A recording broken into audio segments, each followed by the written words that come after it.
Evening.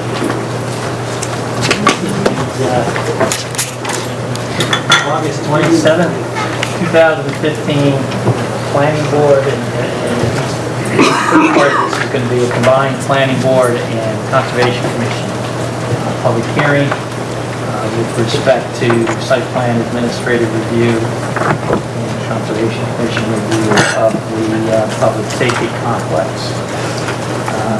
Let me just start out by reading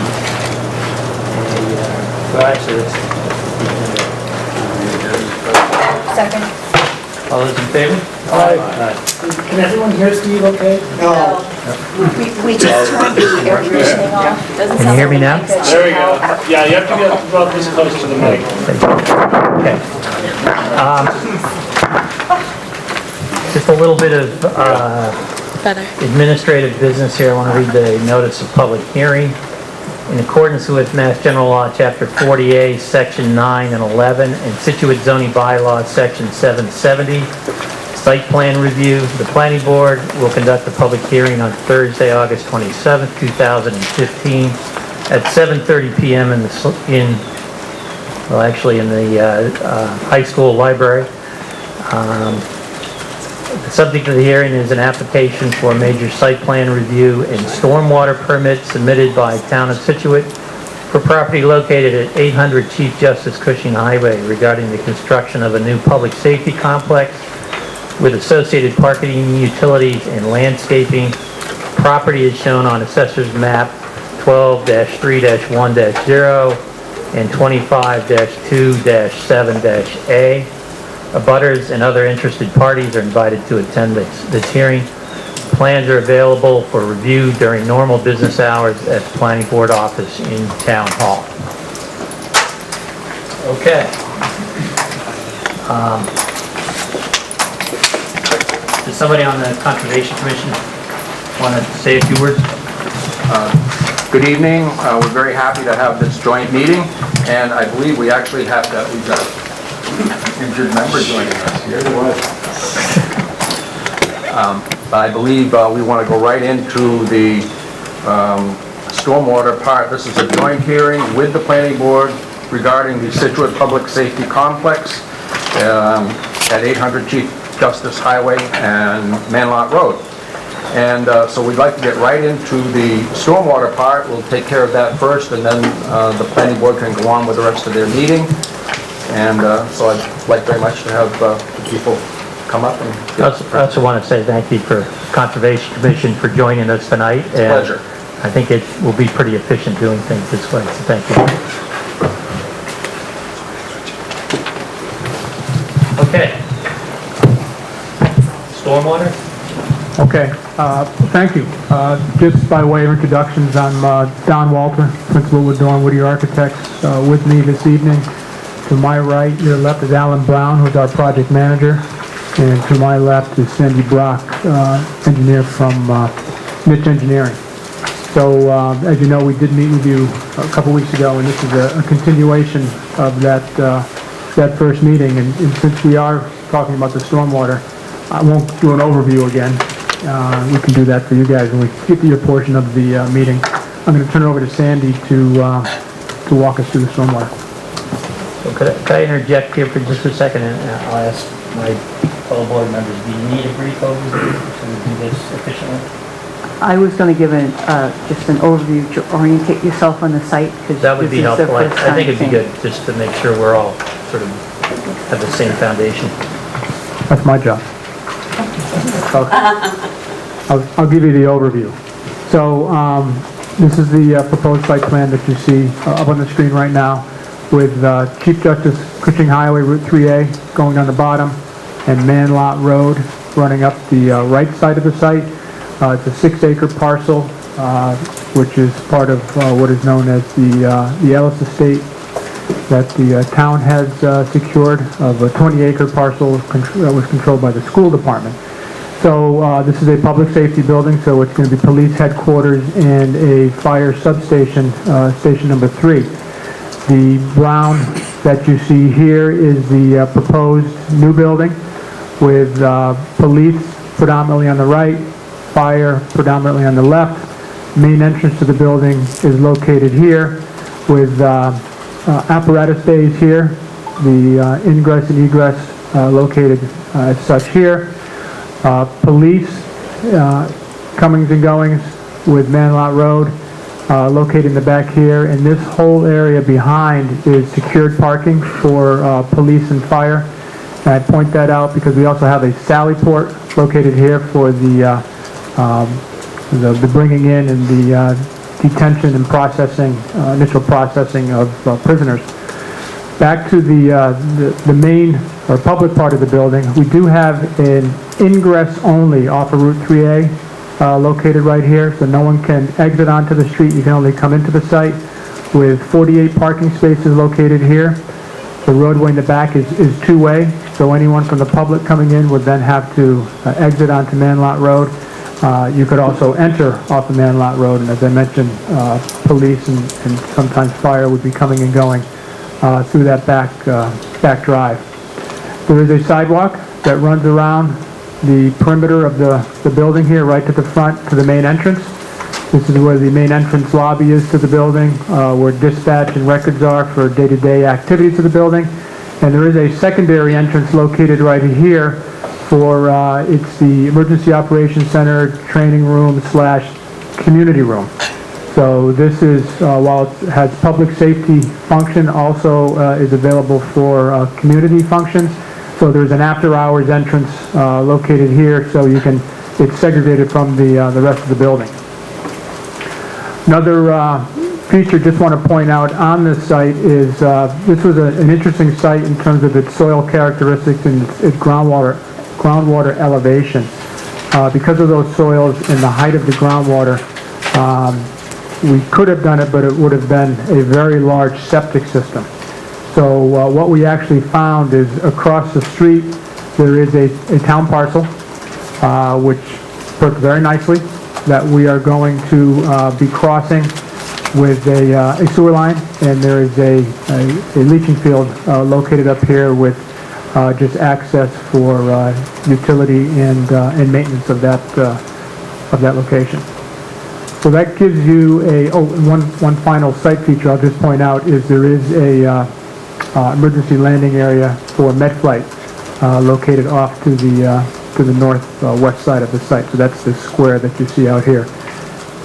Most everything else on the site deals with stormwater that Sandy's going to take you through right now. Thank you.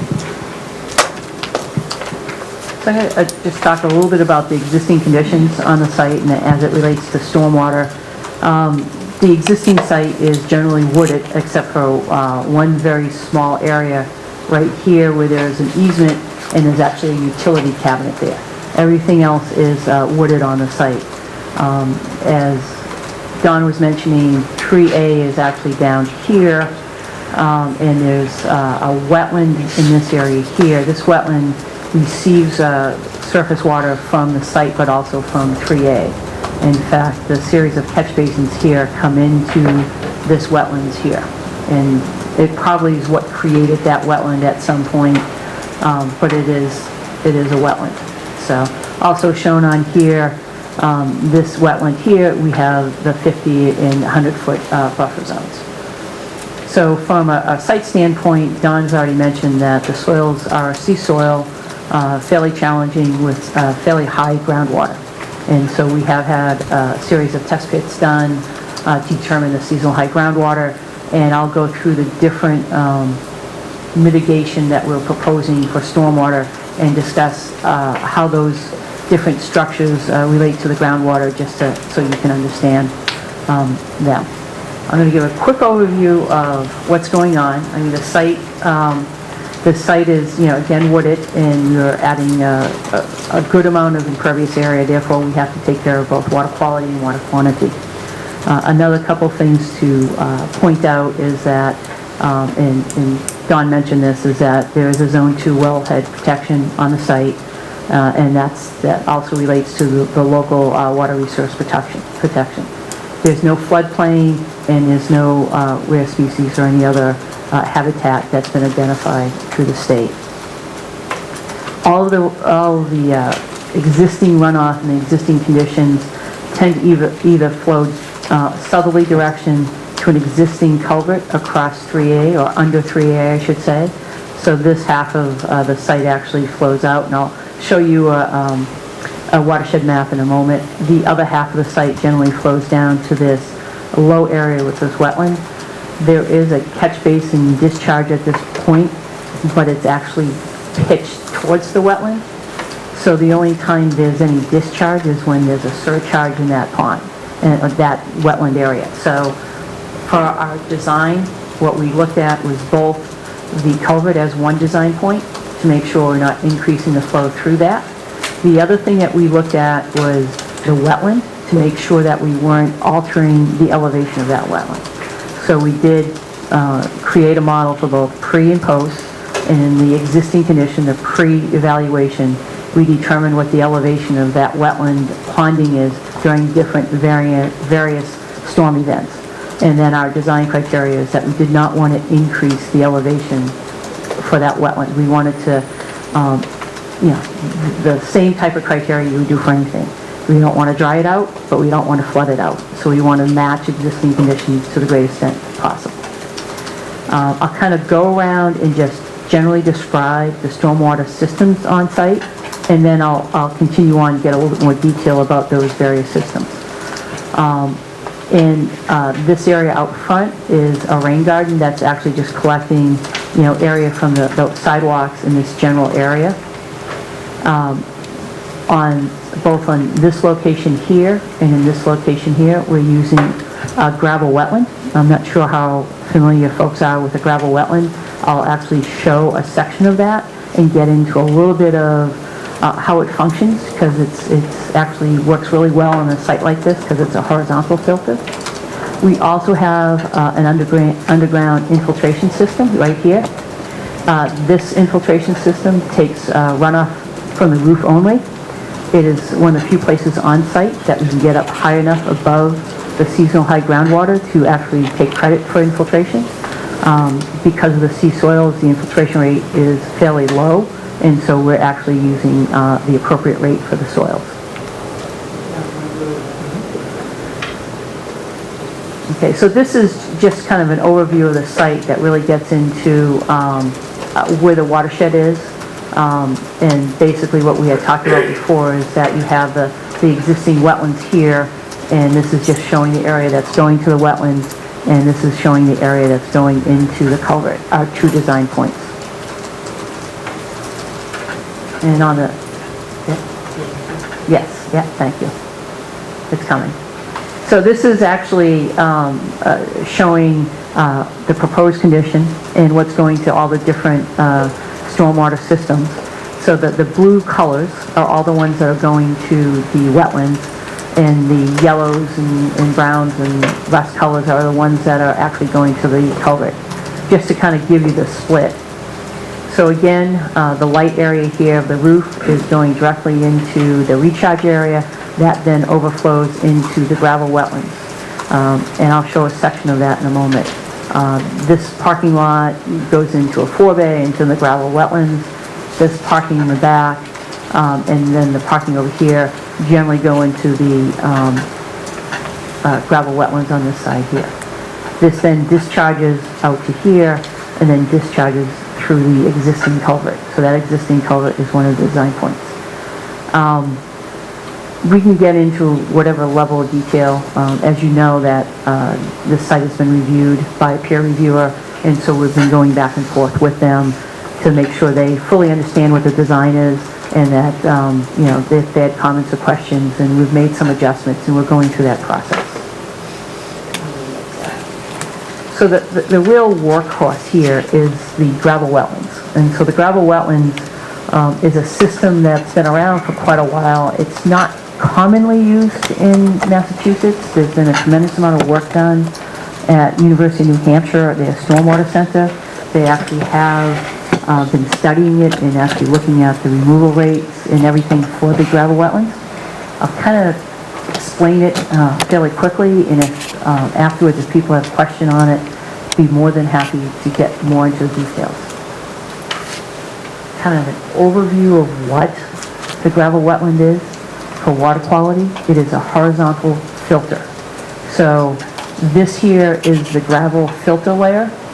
And so you have a forebay. The forebay goes into the first cell, and there's actually vertical pipes that bring that water down into the gravel layer that then travels horizontally, and it's actually pushed through by the head of the water on top of it. So it's a fairly long duration through that sand or that gravel filter, and then it goes through a series of collection pipes, then goes to the second cell, then finally out, and then it's discharged. It works on head. It is very effective in removing TSS. It's also effective in removing other nutrients and so forth. The surface, it's important to note that it will grow wetland plants. It will provide some habitat, but we're not saying that it's habitat. I want to make clear on that, it's there and there'll be wetland plants and so forth. The surface is not intended to be porous. The water does not flow through that planting material. It flows through these vertical rises here because it's controlled.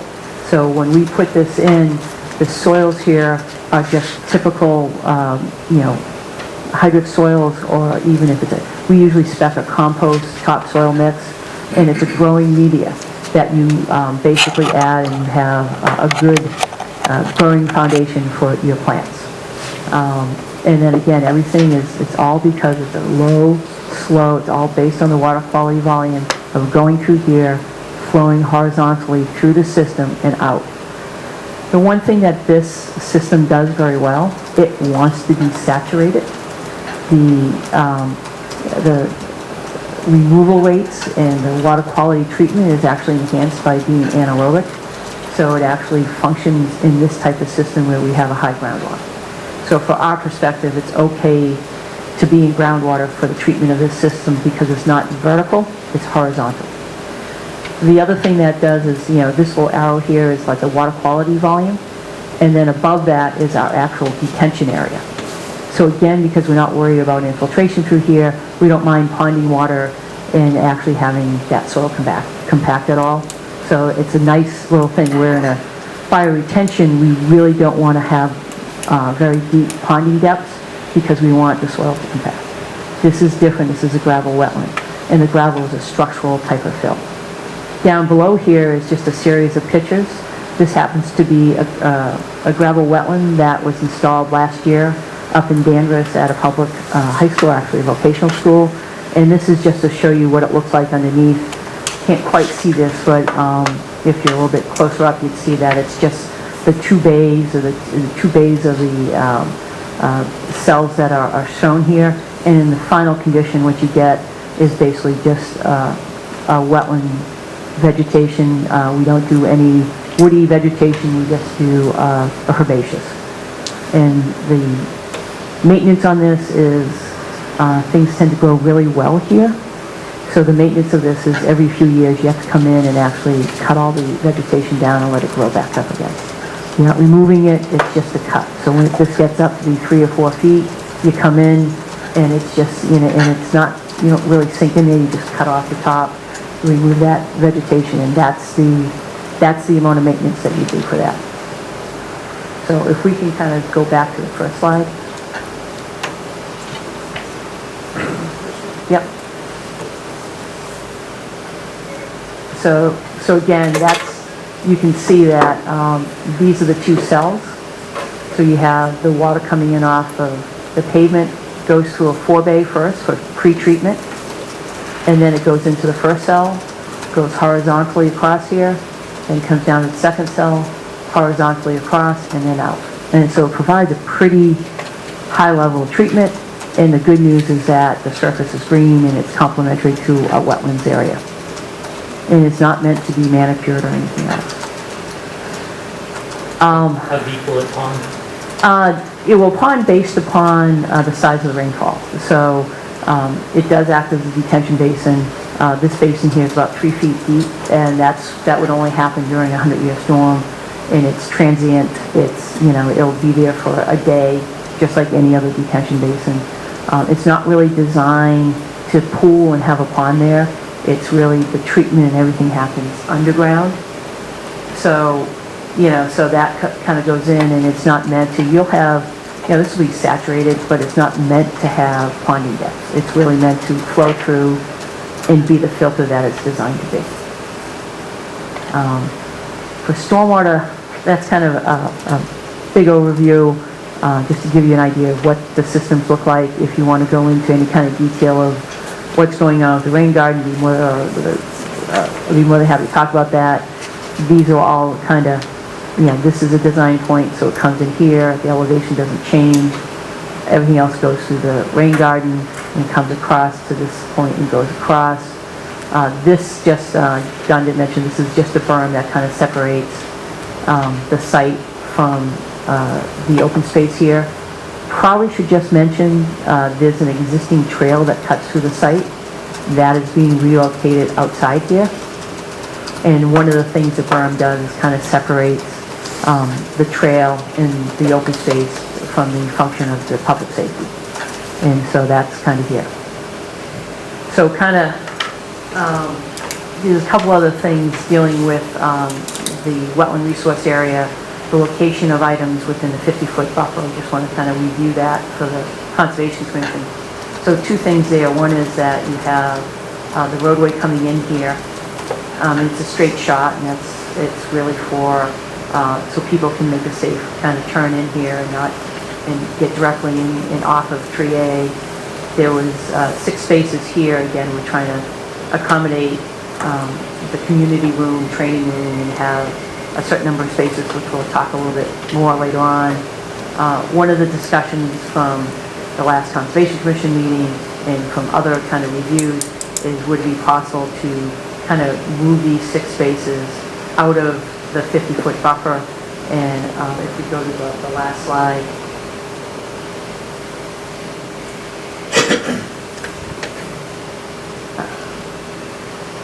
What we did is we kind of looked at, okay, if we move the spaces from out of the 50 foot, and then we looked at putting it on this side, and we actually, there's a couple of negatives to it and a couple of positives to it. One negative is that, this is a route that the police are going to come in and out of, so now you're putting parking spaces off that drive where before you did not. The kind of positive is that now you're setting up parking spaces that are very convenient to the new trail connection. So there's a positive in that. In fact, our latest kind of conversation with different folks is that instead of having 6 spaces like this, we'd actually split between 2 spaces and 4 spaces here on both sides. So you would come in, if you wanted to walk the trail, you could come in, you park around it, and it actually acts as kind of, this is the parking spot for the trail. The other thing that we've been kind of looking at is what would happen if we try to shift this driveway over. It just ends up putting this kind of kink in here, which is not the greatest thing in the world. It's, from just a program standpoint of the site and layout of the site, it would kind of move that just a little bit smoother circulation. And if we do this kind of kink, that kind of impacts some of our stormwater and impacts this, we'd have to go back and we may end up looking to do something here. We actually have the gravel wetlands in this area here. We'd have to go back with the added area going into the wetlands. We'd have to go revisit to see what the impacts were and if we were going to alter or impact the surface elevation of the water during storming. That's kind of, we just wanted to respond to some of the comments we had specifically related to wetlands and so forth. But it seems like a fairly straightforward move to alter the parking spaces. It's a little bit more involved to look at this here and also just kind of understand kind of the impacts that may or may not have to the circulation. Yeah, this is the trail connection. Yeah, and then we also have a connection from here. So these spaces, yes, it's nice that it's right next to the trail. It also is overflow for the parking in case they have training or some other community there. And then you can see where this trail location is. It comes around and connects to other trails. That's what that berm is trying to kind of get a nice separation. It also happens to save the town some money from exporting soil from the site. So we're trying to put a function to that excess soil and actually have a benefit from it than just hauling it away at a cost. More than happy, I talked a lot about the different, I don't know how familiar you are with gravel wetlands. More than happy to get into details on how it works and so forth, or any of the other components of the stormwater. The rest of the stormwater is pretty standard, you know, catch basins, to a drain manhole, and then discharging to the gravel wetlands. The roof is being collected and going to the underground system, so we're trying to do cleaning to that. And then surface runoff to the rain garden out front. If anyone has questions, be happy to answer from a stormwater perspective. Okay, well, the first question I have is the existing culvert in the far left, yes, Right here. exactly right, that runs under 3A. Yes. So that is doing a job now, but Yes. we're going to multiply its task by a great degree. Yep. It's going to be able to handle that flow and on the other side of 3A, wherever that flows into. No, it's a great question, because if you look at, and when we did our model for both the existing and proposed, we actually modeled this area right here, which is a little depression. Because one thing that we do not want to happen, because the culvert is acting as a restriction, that's actually acting as our control. What we don't want to happen is to have a water surcharge out of here and flow out to 3A. I'd be getting phone calls if that happens. Yeah. And we understand that, which is why we have, when you look at, I don't know if Alan could go back to the first. Sure. I think when you look at this site, and I'm sure both fire and police look at the site and go, my site is all full of stormwater mitigation. So when you start looking at the overall site, I mean, you have quite a bit of area dedicated simply to stormwater. And the reason why so much of the site is dedicated to the stormwater is because we have to meet that flow going out. So that's what we're trying to do. And so we're pretty comfortable with what we have. So when it gets across 3A, it's Yeah. going into town forest? It actually goes through, there's actually a development over here, Yeah. and then it goes through there, and then it has kind of a route, and it hits, it goes into the Herring River, then the South River, and then finally discharges. But it's got a ways to go. I think it goes into the town pit. Oh, does it? Yeah. Okay, Okay. Right, So water. that development okay. impacted at all? Again, we're looking at that culvert, and that's our design point. So we're really trying to restrict rate and volume at that point. Okay. Now, Or what happens now, it actually, what happens now is it actually has a couple of feet of water in it, and then it pushes out, and then it goes down. And so what we're trying to do is do no more, do the same or a little bit better. So it's not going to change. So we modeled this to make sure that the ponding doesn't go up too high, and that the rate through there is also the same too. Because of the retention, it's slowly. Oh, it's because of the retention of this. I mean, the time of concentration goes way up, and the fact that we are able to put detention on top of the gravel wetland, so we both have infiltration, detention, and then the rain garden is able to. one other question I have. On the rain garden, you have the big old. Yep. What's the little one? Here? Right, yes. Happens to be picking up a little bit of pavement, just because elevation-wise, we can't get it into here. So this here is a 4-bay, so it's pre-treatment. So it's pre-treatment before it gets into the rain garden. So whenever you have a rain garden, you have pre-treatment. And that's what that's provided, is pre-treatment to the rain garden. So could that go on, move the driveway to that? Elevation-wise, it'd be pretty tough. I don't know the answer. I gotta say, I haven't looked at it. Something to think about that. Yeah, I mean, what it really, this is, when we're using these type of devices, the way the water gets in here is through curb break. So we have a break in the curb. So it's a very flat system, which is, we're doing that simply because of the soils and really high groundwater. So when you start to try to like go underneath the roadway, and that roadway has to be, that culvert underneath that roadway is 2.5, 3 feet down, all of a sudden, we're into the groundwater.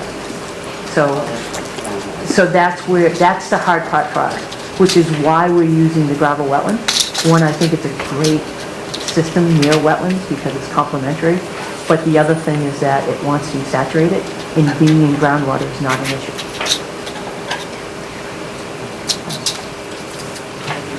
Yeah, no, yeah, I mean, that's, Parking spaces is big up. yes, oh, and I think that kind of works. I mean, there's a little bit of a down because police and, you know, mostly from an emergency standpoint, this is a police kind of driveway, and having parking off of that driveway is not the best, but... Is there a problem now? I mean, see people always using Again- their driveway now. Again, and just the overall kind of programming and planning of a site, we're really trying to separate, I understand that. you know, the public versus the private. But we, you know, obviously, from a site perspective and a drainage perspective, all of this goes to the same area, so we can shift it up, and it really, it's getting the same treatment, it's the same square footage, it's not a big change. So, I guess I would only say that we keep pushing on this 50-foot as it regards to being in the wetlands and also the stormwater. The way I think of it is, if it was anybody in town, we would push very hard to get everything possible out of the 50, and we don't see it as any different. So it's a great up that if you can move those parking spaces, and I really think you mentioned you hadn't really thought about, or you hadn't done the measurements on moving the driveway, the ingress. I'd kind of like to see what would happen if you did. and the only other thing that's nice, and besides, and one of the things that, about the gravel wetlands, when we put it near a wetland, because it can be into the groundwater, is that the surface and so forth is, you know, has that wetland vegetation. I'm not claiming it's a habitat or anything else, but it fits well with the wetlands. Same thing, you know, if I like that modified plan you brought in. If, you know, appreciate that you looked at trying to make some changes to get out of the 50-foot.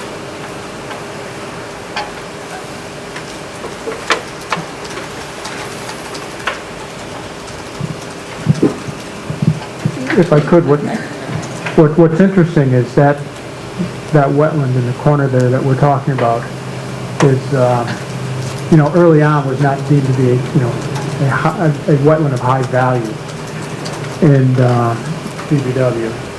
So one of the reasons we were in that 50-foot buffer was because of that, quite frankly. So we understand your position and what you'd like us to do, and we're going to strive to meet all your requests here. So I think it's fair to say that the 6 spaces, that's a done deal. That's easy. The making the drive turn, we can physically make that happen too. Although you do end up with cars coming in and then having to, you know, they're decelerating and then having to do make a turn moving into the parking. So we want to look at that a little more, just the physical characteristics of that. And then certainly Sandy will look at the calculations and what that means to the stormwater design. So.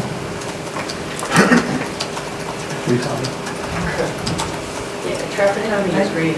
I'm sorry, traffic calming is great until it causes a problem. We did have a chance to review this the other night, and we had discussed quite a few pieces. I think one of the discussions we had is that we were willing to be more flexible on the 50 and the 100, because we realized that if you shift that away, you're actually going to cut down more forested land. To move that out, to move that further away from that wetlands would require cutting of more of the town forest, or not the town forest, but the Ellis property. So we realize any shifting is going to create a little bit of a problem. So, but it would be nice to see that get, at least try to get as much out of the 50 as possible.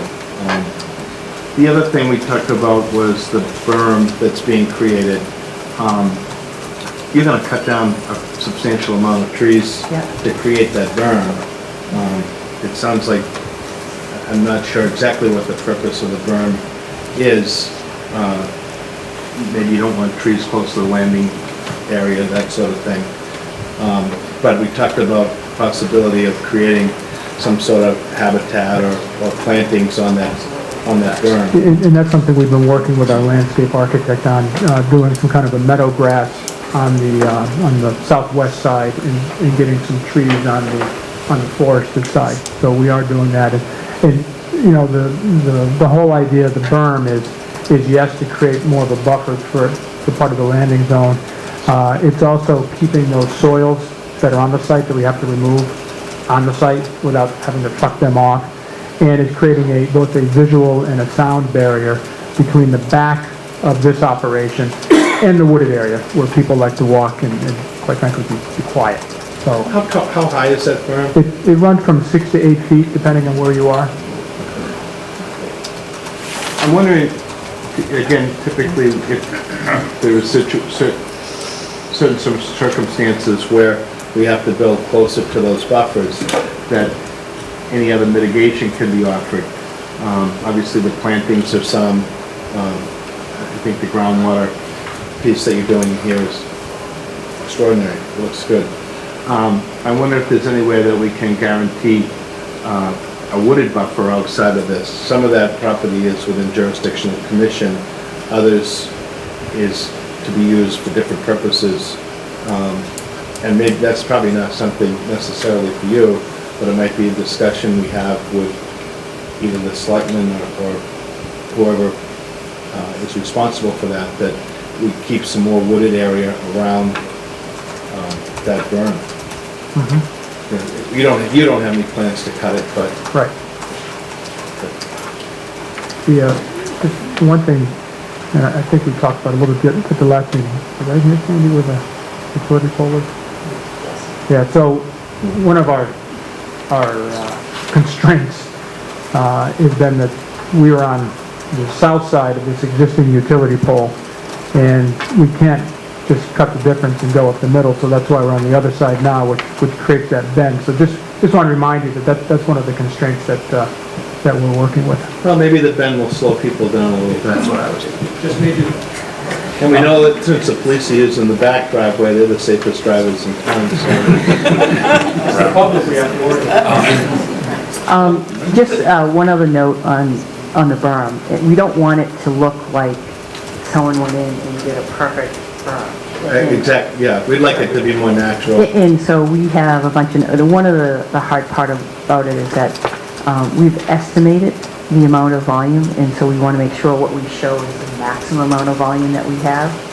We may find out that it's not quite that much that's going in that berm, so as John said, it could be 6 to 8 feet, it could also be 5 or 6 feet. But one of the things that we have notes on the plan is to make it more natural looking and vary the slopes and vary the top and kind of have it a little bit undulating, things like that. And if they find boulders and so forth, you got it, and those type of things. But that unfortunately will have to happen during construction when we figure out how much soil we have, and then we have direction on the plans right now that the contractor has a heads up that you're going to have to kind of go out and form this once you figure out how much material's there. I know in some of the larger projects that we've done before, we've kind of created a no-cut line. So would that be a reasonable expectation in terms of on the other side of the berm, we're saying, okay, these trees should be able to stay, to Frank's point, in terms of having as many trees around there as we can. As far as this project goes, Yeah. our limit of work is your cut line. So we have it defined, and it's really it's really based upon relocating the trail. It's just on the other side of the trail.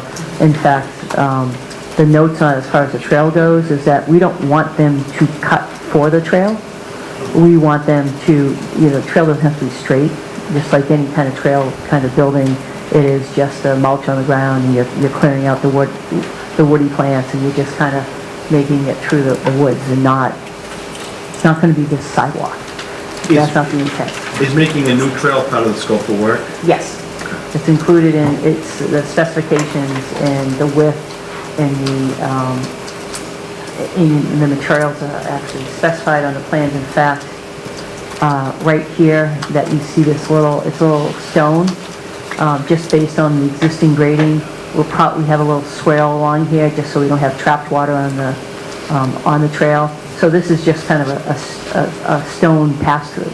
So the trail will just go over it and you'll have a place for the water to go through. So we're trying to not create little ponding areas above the trail. We're trying to mimic what's going on.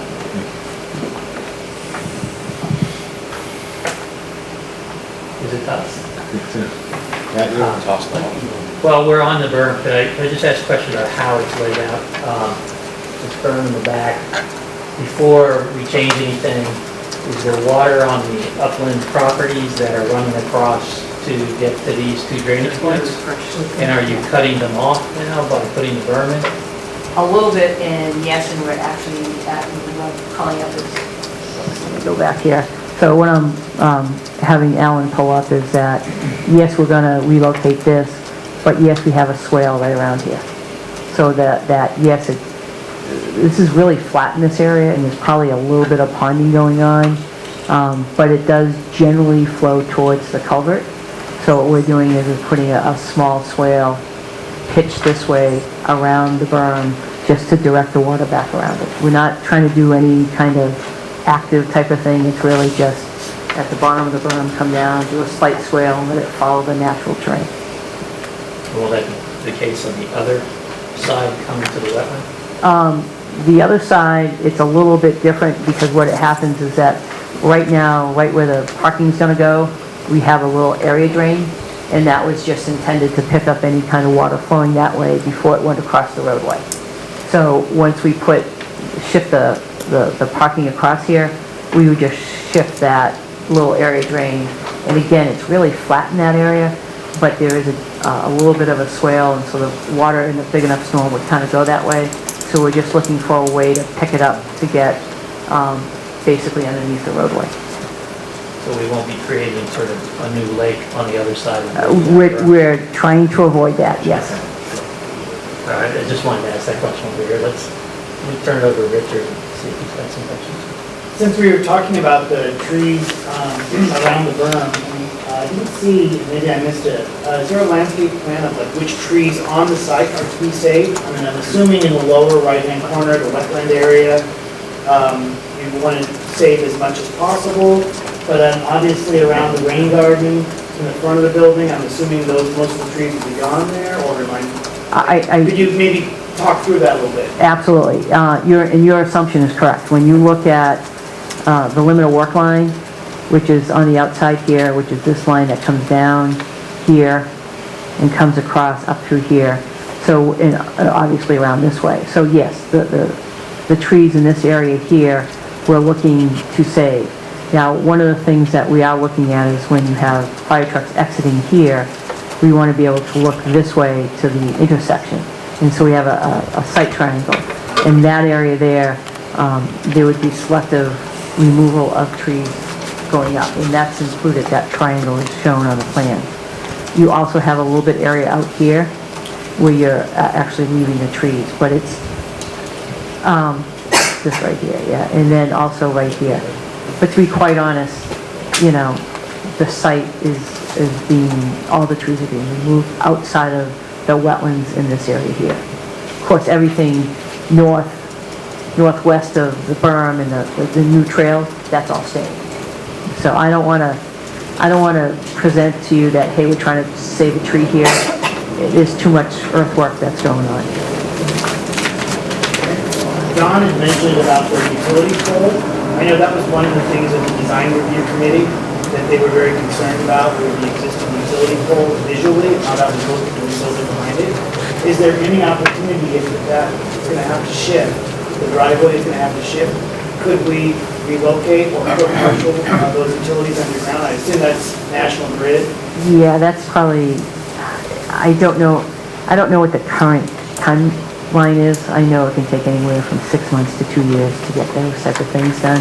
This is also MassDOT, it's a state highway, so you're also having to, like, for all the curb cuts out onto 3A, you know, we're submitting plans to them for the curb cuts. So anything to do with any of the utilities, putting anything underground, also has to go through Mass DOT, Department of Transportation, but the big hurdle is really the utility companies, and I don't know how they would react to, and I don't know the answer to this, if you said, hey, we want to take out 2 poles, put those 2 poles underground, and come back up the poles, the next pole up, they may not even allow you to do that.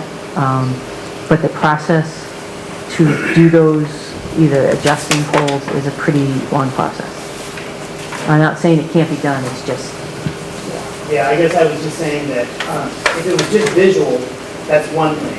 But now we have maybe a reason to relocate that one pole potentially because of the driveway. Because it sounded like that was an issue. yeah, I mean, that pole definitely drove the driveway closest to the wetlands.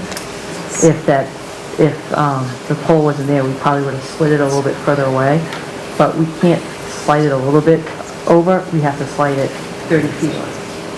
So we're avoiding that pole because we know the time constraints of trying to get that done and not knowing the outcome of that possibility.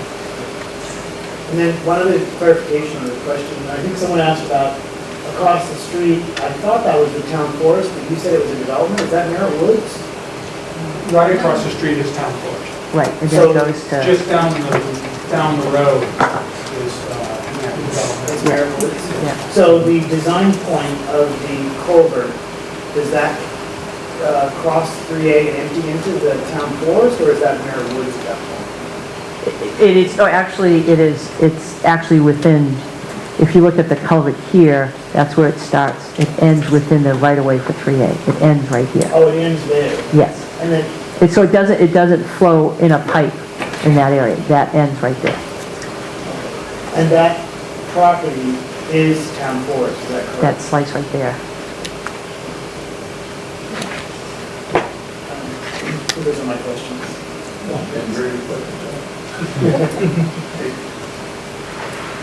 I got the impression that there's a linkage between the size of the berm and maintaining materials on site. Unsuitable native materials, yep. So what happens if I haul it off site and reduce the impact of that berm? That is certainly a possibility. One thing that we're doing here also is we're managing the budget. So, you know, the cost to bring the unsuitables off-site is substantially more than redistributing them on-site. So we're kind of balancing that. Moving and keep it is cheaper than moving it off. Yes.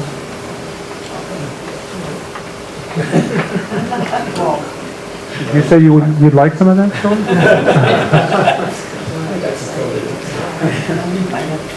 That's probably the main, one of the main concerns I have, is the size of that berm. But I mean, Yeah, and we are trying to show worst case, because just my opinion is if we come back and that berm is 4 feet tall, no one's gonna complain. If we come back and that berm is 10 or 12 feet tall, that's a big problem. So we were fairly conservative in estimating the volume of material that we're gonna take out and have to actually remain there. So hopefully I'm a little bit wrong on this particular case with the berm, and it's a little bit less, but based upon our conservative calculations, we're going to show the size berm. Let's put that berm in there first. Yes. You know, construction sequence, no question about it, you're going to go in and clear, and you're going to clear up to the limit of work line, which is on the other side of the berm, and then you're going to then you're going to start to, grub, and then after that, you're taking the topsoil, stockpiling that, and then you're going to take out the subsoil, which is the things that we need to kind of stockpile. And that's going to go there first. And it's probably, the pile at the beginning is probably going to be more than the pile at the end, just because you're going to stockpile there and then you're going to use it as you need it throughout the site. That's just a sequence of construction. So basically, I'm gonna put it there, and I'm gonna plug it in the side so that it looks less like a berm out of gravel. And that's our goal, and that's going to be a challenge to make sure the contractor does it in a sensitive way. And then you gravel with it, and if I was shit over it, help. Is that the same size gravel all the way through, or is it graduated going up, top to bottom, left to right? As far as the berm or the gravel? Oh, the gravel wetlands? That's a pretty, the gravel that goes in it is a pretty much a gravel burrow, like a mass dot type of, there's a couple of layers there that, there's a choking course and so forth. If you, Alan, if you go to the section,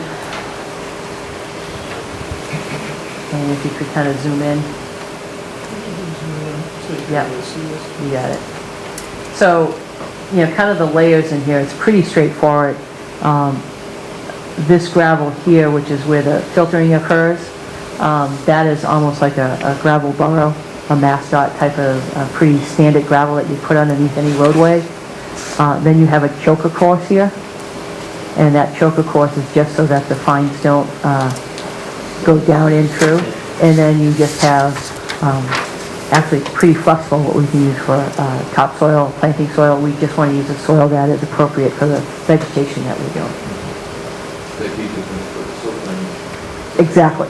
Yeah. This choker course here is definitely intended. We don't want to use filter fabric. We want to use a natural choker course so that you don't have the fines migrating down into the gravel. And the maintenance board is basically just trimming the vegetation? Yeah, it is. And trimming is a nice word, but you're going to come in every 2-3 years after it's grown up 4 or 5 feet. Cut it right down, just like you would with any other ornamental grasses or anything, or maintenance. You cut it down, you take that vegetation, you remove it.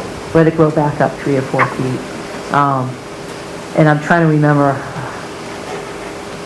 I went through like a 2-3 day course on the design of this, and we've done a few of them.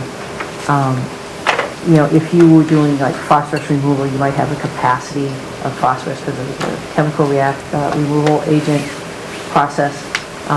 But because you have TSS, and you have a 4-bay, you know, the life of this, it's kind of a natural system. So you really don't or should not have a lot of issues with fines clogging that process. There's also, when you're doing this horizontal flow through here, it's the distance that counts. So the way the cells are lined up, you want a longer flow path. That's what treats it. So, and you have a pretty wide section there. So you're not going to be coming back in 10 years and having to replace the gravel. So the engineering is really on the length as opposed to... Yes. So if you ever designed a sand filter, it's that cross section. If you're doing a horizontal sand filter, it's that cross section, and it's that flow path. And the flow path and the length of it is the critical component. I forget off the top of my head, the minimum flow length on a gravel wetland is like 40-50 feet. So when you see the way they're lined up, it's going to come down, come across, and then go back, because the length of it is the important component. Go back to the rain garden? Yep.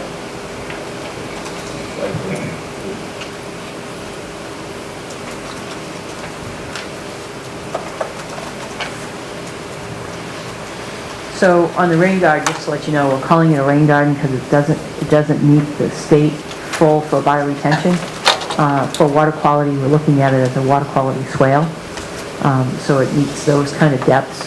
But yeah, so it's just a little bit of pavement, and then all of the front area here all flows into the rain garden. It's actually set back the road to the site plan? Correct. And it's all going to be herbaceous, and there's not going to be woody plants in there. Yep, we're not, yeah. Our key thing from just an operational standpoint and a safety standpoint, when you have a fire truck and engine pulling out here, we want them to, even though they have lights and they have sirens, we want them to be able to come out, look right, and look left, so that they can see this intersection. That's our goal as maybe not when they're here, but when they pull out here, before they get to the end, we want them to be able to kind of look and be able to recognize what's going on in the intersection. That's just a safety, and hopefully people, it's not only for them to see the cars, but it's for cars to see the truck and the lights and the siren. So when they hit the siren, and when the horn comes on and the siren comes on, they look, they can see the big red truck. I can see where I captured the upper part of the gravel and the floor bed. Where do I capture the water that's below that? So Good question. There's a catch basin, and it comes across here. There's actually a water quality structure that goes here. So there's a portion of this driveway's at the end, right here. We cannot capture everything into those basins, so we actually have a water quality, a structure, storm scepter, at the very bottom, just to pick up that last little bit that we can't capture by elevation. It's just, and then that discharges right and goes directly across the culvert. And that's just a reality of Tree A is a low point, and we're pitching up towards the station. So there's a certain point here where we can't collect any stormwater anymore, and they're basically our catch basins with the water quality structure there. One last question, please. We're moving 6 parking spaces around.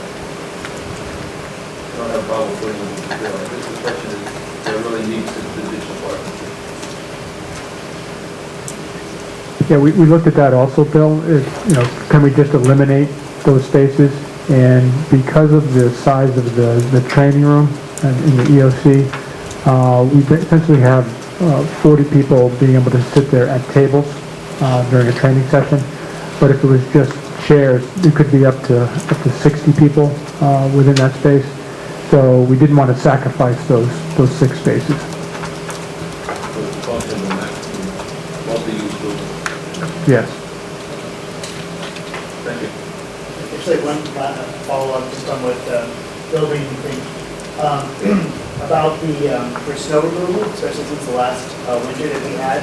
Where do you designate the snow mountain to be that would melt slowly until July? There has been discussion on that, so I can tell you places where it can't go. Can't go in the rain garden because of the soils. If some of it ends up into the gravel wetland, it actually will not impact, it doesn't matter if it compacts the top. Obviously, the number 1 area is basically in kind of the landing zone.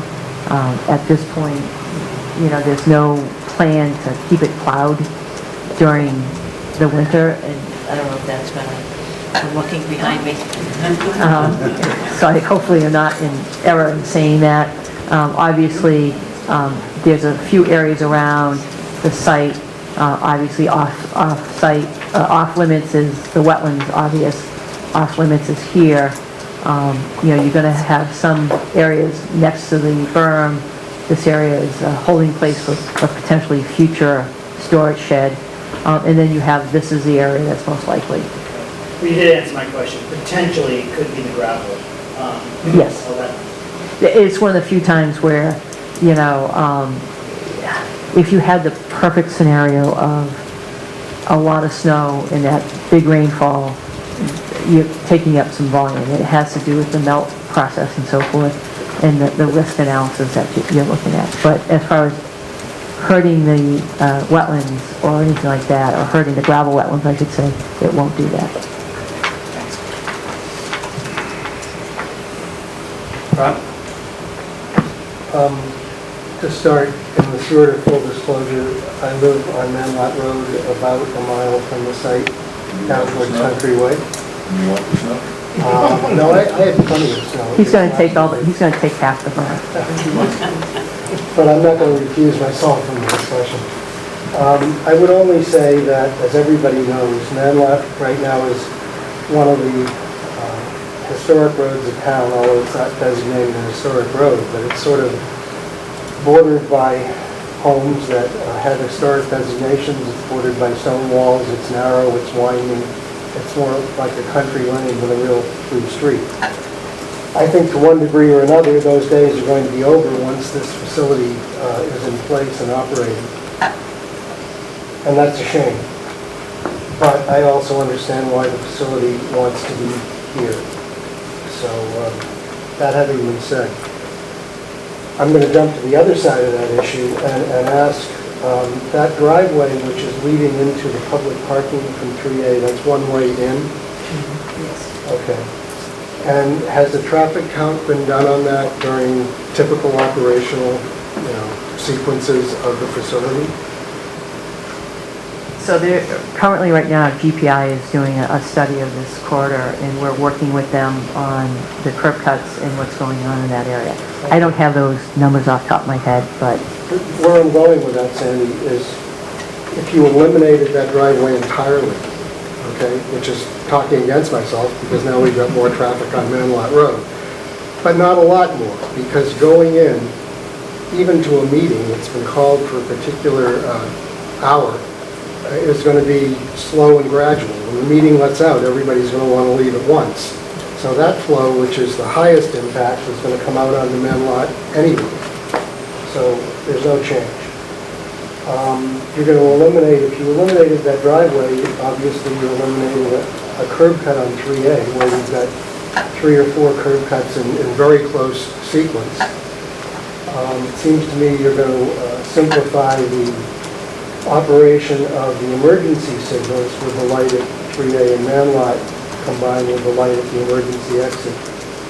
I just think that's something that ought to be looked at. It also decreases your impervious, takes away the issue of being near the wetland, would decrease project cost somewhat. I mean, there's... so, and there's been discussion on that and where the curb cuts are and so forth. So the reason why it's there is just so that if someone is coming down here and they see the public safety building, there's a public entrance off of 3A. So it's visible so they can turn in, as opposed to if they miss it, they're pulling into where the apparatus bays are, or further down, which is just where either staff or police cruisers come in, and then they're not going to be going any place because there's a gate back there. So I understand the question, and it was discussed, and it's more to the kind of the function of the site, and if someone is having an event or someone's having, is trying to bring someone to the hospital, they're having a heart attack, and they see it, they can get off of 3A and go in. I mean, it's worth asking that question, and it has been kind of questioned and bandied about, but it's the access and the visibility off of 3A for the public to go in. That's why it's there. Okay.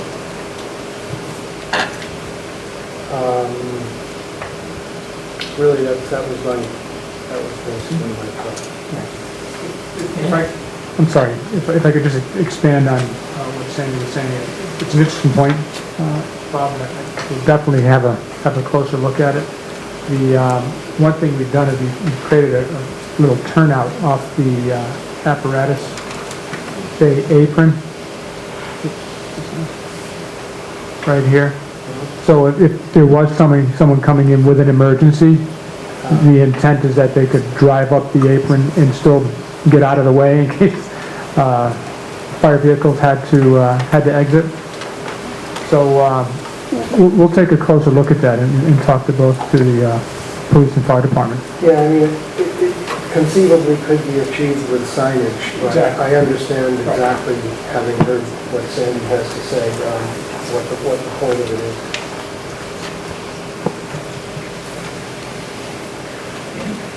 I like the calming method of taking the roadway, because it would slow people down. And the police are going in another direction. Someone brought up about the detention basin, the catch basin underneath Route 3A. Somewhere along here, there's going to be 250 unit development. So you were talking about Merritt Woods and this affecting Merritt Woods, but we're in the process of exchanging town land to a developer. Will that be impacted at all, or has that been thought of in terms of runoff and what have you? So for this particular project, what we're trying to do is anything that is changed within the site, that it is taken care of before it hits the culvert. So it has no effect No on anything? increase in volume, no Nothing? increase Yeah, in peak that's what flow. we're trying to do is that's why all the different stormwater facilities are on the site. So we're trying to eliminate that possibility of having to look every place else, because we want to try to look at that one culvert and the culvert and also the depth at the wetland area, because there's an overflow there too. And finally, I understand that the public safety building has been telescoped down. So instead of 3 bays, there are now 2 bays. Are you turning this public safety building into, for cost reasons, are you getting rid of the gables? Are we ending up with flat roofs? What exactly are we ending up with that will flow into our catch basins and so on? What we've done, and again, in managing the budget, the third apparatus bay, as you mentioned, Ann, and also the second sally port with the on the police side, those have been taken out of the base bid, but they are bid alternates, and the site has been designed to accommodate those. So the stormwater design has not changed. So in the future, those spaces, if they can't be afforded at this time, can be added at a later date. So in terms of the building imagery, really all that's changed is what was brick, the apparatus bays here on the left, the emergency operations center, training meeting room, which is also this space here. So we're looking down 3A, coming from the north here, and this is coming from the south here. The entrance drive is right here. And then where the Sally port is in the back, that was brick.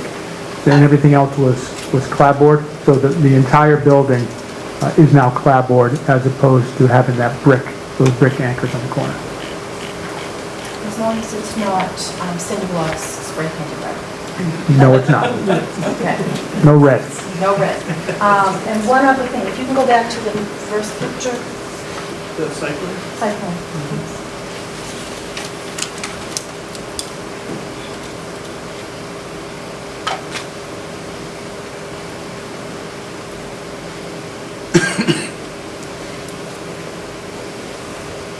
That area to the back, if you go where the firefighters are coming out, and then to the left of the building, that is totally restricted use, or is there public access? Over here, Yes. that is all restricted use. Okay. The public only can circulate here. Okay, thank you. Great, I just have a couple of questions. One is that we got a number of comments from the Water Resources Commission, and I'm wondering if you have addressed those comments? Yeah, we've had comment from not only the water resources, but also the peer reviewer. And so we have, with the peer reviewer already responded once, and they've looked at our responses, and we're down to a couple of tweaks here and there, and one of them has to do with where the septic system is, pretty minor stuff. And also for the water resources, yes, we did respond and explained how, from a water quality standpoint, we are treating the first inch, which is the higher standard when you're talking about Mass DEP, wetlands protection. You need to do a ½ inch or 1 inch of runoff from the site. 1 inch is a higher volume. So this site is being designed, the entire site, even though it's only a portion of the site that's the water resources, the whole site is being designed for a 1 inch water quality volume. And the nice thing about the gravel wetlands, again, it's a horizontal system and not a vertical system. So you're actually kind of flowing through it for your treatment, and then you export, then it goes out into the wetlands or out into the culvert. So it's a little bit different. We're not having like an infiltration system, except for the roof, which is relatively clean, that is meant to go straight down. But it is, you know, we are designing it with the intent of meeting the higher requirement for water quality volume. So it's meeting the requirements in the town Yes. bylaw Yep. for impervious surface and recharge. So that's why we have a recharge system there, and it's the only place we can put it. Even though it doesn't have a high infiltration rate, we are sizing it so we're trying to capture as much as we can. And then as far as the impervious area, I know we looked at it. I do not have that off the top of my head. But Yeah, and it's not supposed to exceed 15% Right. water resources Yeah. protection district. And I know we looked at that, and we can double check that for you, Okay. but, I just want to make sure they get addressed. right. What was the response to the storage of petroleum products? Oil, gasoline, whatever? Well, right now, there is no fill station or anything like that. on site. Okay. And there There's doesn't, no intent. there's no intent to store any kind of those kinds of materials on site? Yeah, I just, Lawnmower and snow blower, that would be the extent.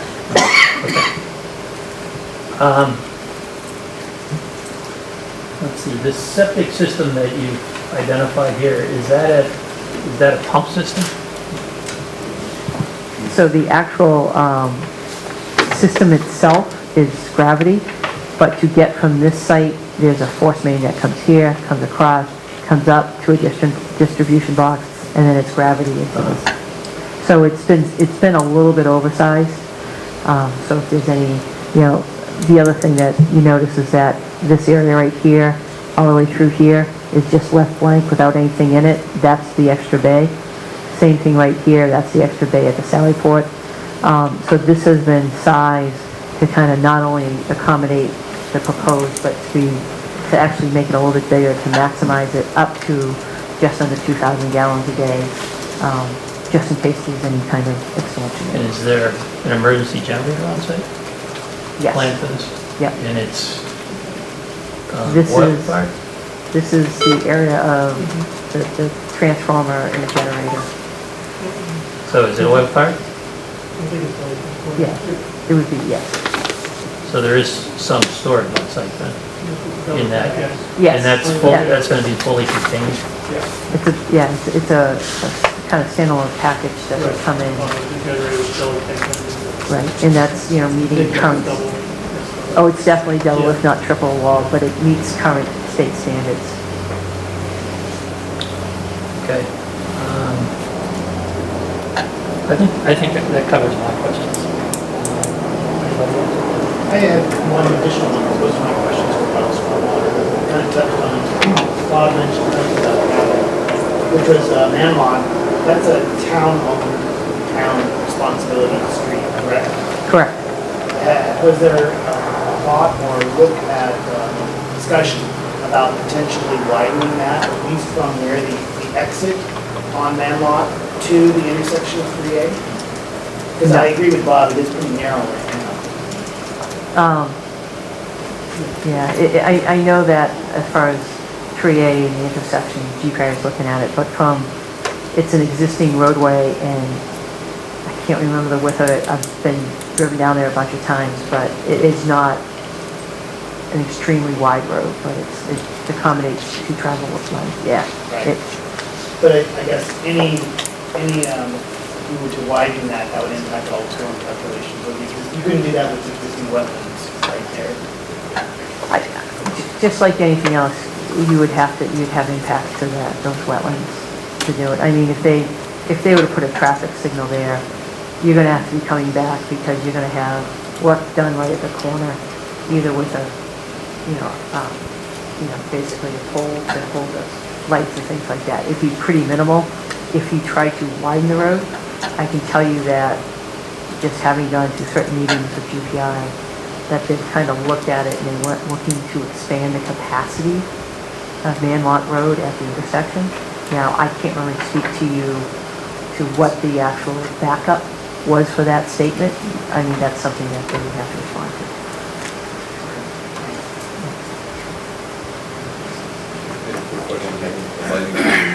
Go ahead. And then the elevation, you showed some lighting, I was just curious as to what lighting you have in the back and what lighting needs to be shown for the emergency zone.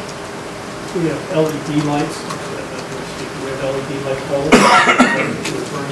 Yeah, that's what it looked like when I saw the elevation. Elevation show pretty much the way it looks, same type of lights. And then that lighting goes all the way around the building? There's various lights throughout that, yes. All dark sky compliant, with cutoffs so that everything will be contained on the top. Okay, and then for the emergency zone? That's no permanent, the permanent lighting is not on? There's no light out there, it's just a landing strip that goes forward with an area right now. So are you, just so we can be clear, are you talking about this landing area here? Yes, that's, it's, It's a flat spot. It's a flat spot. And Pretty much. my understanding is they used to land at the high school? High school, our primary current needs of which will be affected by the construction. Middle school, so this is an alternative to that, and it's not meant to have like a full landing lighted up, it's the space and the clear around it. I know it's quarter of, and we haven't gotten any public comment on the stormwater component of this yet. And I assume you would like to hear that while you're here. So maybe we could open up if anybody has any questions or comments on the stormwater design here. And let's try to keep it to that just because there's a lot Well, of we're other all things to from address the as well. Foxvine, the Arbor Way Estate. Could you stand Foxvine. up and just say who you are? And Sure. I'm Nancy Burke, Pratt Road. I don't know if you know the history of what we've been through with septic system design for Pratt Road and Foxvine. It was a nightmare, and we're still sort of dealing with it. So we would just like to hear a little bit more about the septic design to have sort of our concerns. Right, I think we all have those. Right, runoff concerns, if there's a failure, how's that going to impact us? I've had to replace my septic once, a septic system that when I bought my house was approved by this town. I don't want to have to go through that again. can you address that? So the septic system is located across Manlot Road in this location here. The reason why we went across the street is definitely based on soils. We've talked a lot about high groundwater and soils. If you go across the road, we had very deep gravelly soil with high perk rates and groundwater down anywhere from 11 to 13 feet down. So, That's the high ground water yes, mark? on this side. And so we've gone through and So we've this done- isn't a mounded type of system, right? no, it actually is at grade here, and as you come across, just because you have to have 2%, there's a slope on this side, but that just has more to do with the topography of the site. So just as the state and also local regulations require, we went out and did soil testing. It was done by a soil evaluator in our office. It was observed by the town, and then we have developed a design. That design is currently in front of the Board of Health. So it is less than 2,000 gallons a day. It is a little conservative in the size, but we're following all of both the state and local requirements. Is it the cemetery? No. Somebody have a question? Yes, could Could you you locate, identify yourself? Jerry Wild from Creelman Drive, could you locate that more precisely in reference to, say, Creelman Drive? Yeah, so that is up further at the top. This is, you know, if you take a right onto Manlot Road, and there's not a lot of, there's an existing driveway here, and it's just past that. Like directly across from the dog walk. Yeah, right here. That's what I was going to say. Right here. This is a little parking space for that, for the trail. And it's directly across from Right it. behind the water tower? Yeah. It actually connects out to that property in the back. In the operation and maintenance, there'll be a plan that goes with taking care of that system as well? Just like any other Title V system, you know, the tank once a year, pumps once a year is requirements that, for the maintenance of that system. Yes. Hi, Martha Cook, 38 Court Street. I'm a member of the Town Water Resources Committee as well as being somebody who lives near here. I'm glad that you addressed the notes that we sent because the previous discussion almost made it sound like you were not aware of the concerns that we brought up. I have to agree with Mr. Vogel. The driveway and the lower parking lot that people can see in the lower right-hand corner within the red 50 and 100-foot buffer zone they really should not be there, period. We're very concerned about the fact that they've exceeded the impervious cover for the site. I appreciate that obviously a lot of work has gone into the rain garden and the gravel system to take care of the runoff. But those 6 parking spaces, I think actually we counted it was more like between 8 and 14 parking spaces that you can see between those two red lines in that band, that really shouldn't be there at all. I love the idea that you're considering moving the driveway.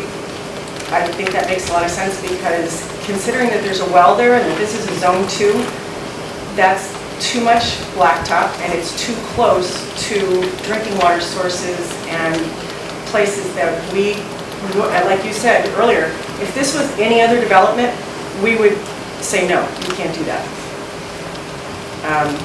I would hate to see tons of cars going in and out of Man Lot, but to put a dozen extra parking spaces for a 40-person meeting room that might get used once in a while doesn't make sense when, as you said, there's a snow removal issue, we've got a water runoff issue, and the Town Water Resources Committee is very concerned. As we looked over these plans, there's a small area that's marked for snow, and there's the area there between the corner of the lot and the street that is to help take away the runoff.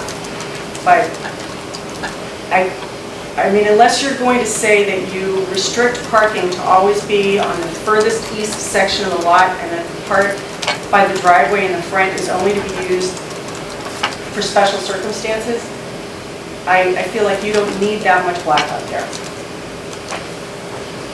So we're thrilled that there isn't going to be gas on site because that was a question we had and we were concerned about because we didn't see it, but we would like to see the driveway and the parking lot and anything that intercepts the Zone 2 buffer be moved out of the Zone 2 buffer.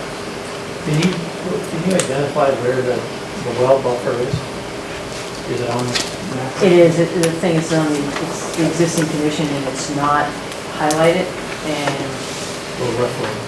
yeah, it's on this portion of the site here. That's where it is, and we can certainly highlight that. It's not directly related to the wetland system itself. It's really more of a relationship to the well as opposed to Zone 2 as opposed to the wetlands, but it's on the southeasterly portion of the site. And we'll definitely highlight that for you.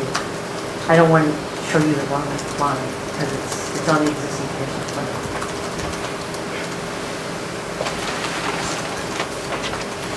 Okay. You have questions, other questions? Yes, sir. Gordon Price, 48 Manlot Road. This isn't quite on the water recharge, but I'd like to ask it anyway. Would you please stand up, sir? Yeah, we just can't hear you. 48 Manlot Road, just east of the site here. There are at least 2 curves on Manlot further on down the road from the potential site here, which have rather poor sight lines. And there have been a number of accidents there already. So I think it would be irresponsible of the town to not look at making some alterations to the width of Manlot and or maybe perhaps even the road sight lines. Because if there are going to be a significant number of emergency vehicles exiting out onto Manlot, it's a busy street now, and I have some significant concerns about vehicles responding to emergency situations coming down Manlot to get to Country Way with the width of Manlot as it currently is. So I think whichever board would be the appropriate one would need to look at those sight lines very carefully. Is that considered at all?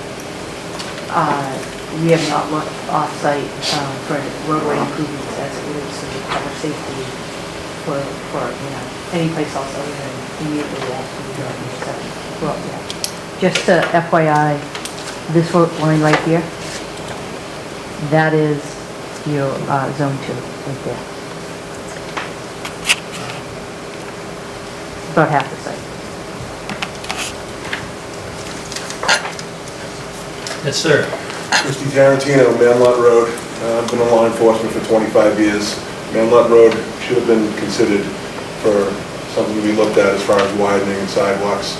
As operating emergency vehicles, they would come down there at a high rate of speed, rapid response vehicles, and there's kids on the road, there's blind roads, blind corners on that street, there's Creelman Drive, Pratt Road. There was a car accident that looked like a plane crash right in my front yard. within the last year. And with the fire trucks and the police cars coming down with the speeds that they have to, that there should be looked into that. And also, as a safety officer on my department, the trees in the front gotta go so people can see pulling in and out of 3A. So you can see people's lives are more important than aesthetics. You can have a few trees out there, in my opinion, but when you pull out of that, you have to look up towards Manlock, you have to be able to see what's coming, whether those lights and siren on or not. Thank you. Let's take two more and then we'll, let's get the lady in back. Kristen Leary, Pratt Road. I would agree 100%. I thought when this went through, they were going to definitely widen Manlot Road. I can't believe. And when you said off-site, does that mean she's never driven down Manlot Road? I've been throughout that whole area.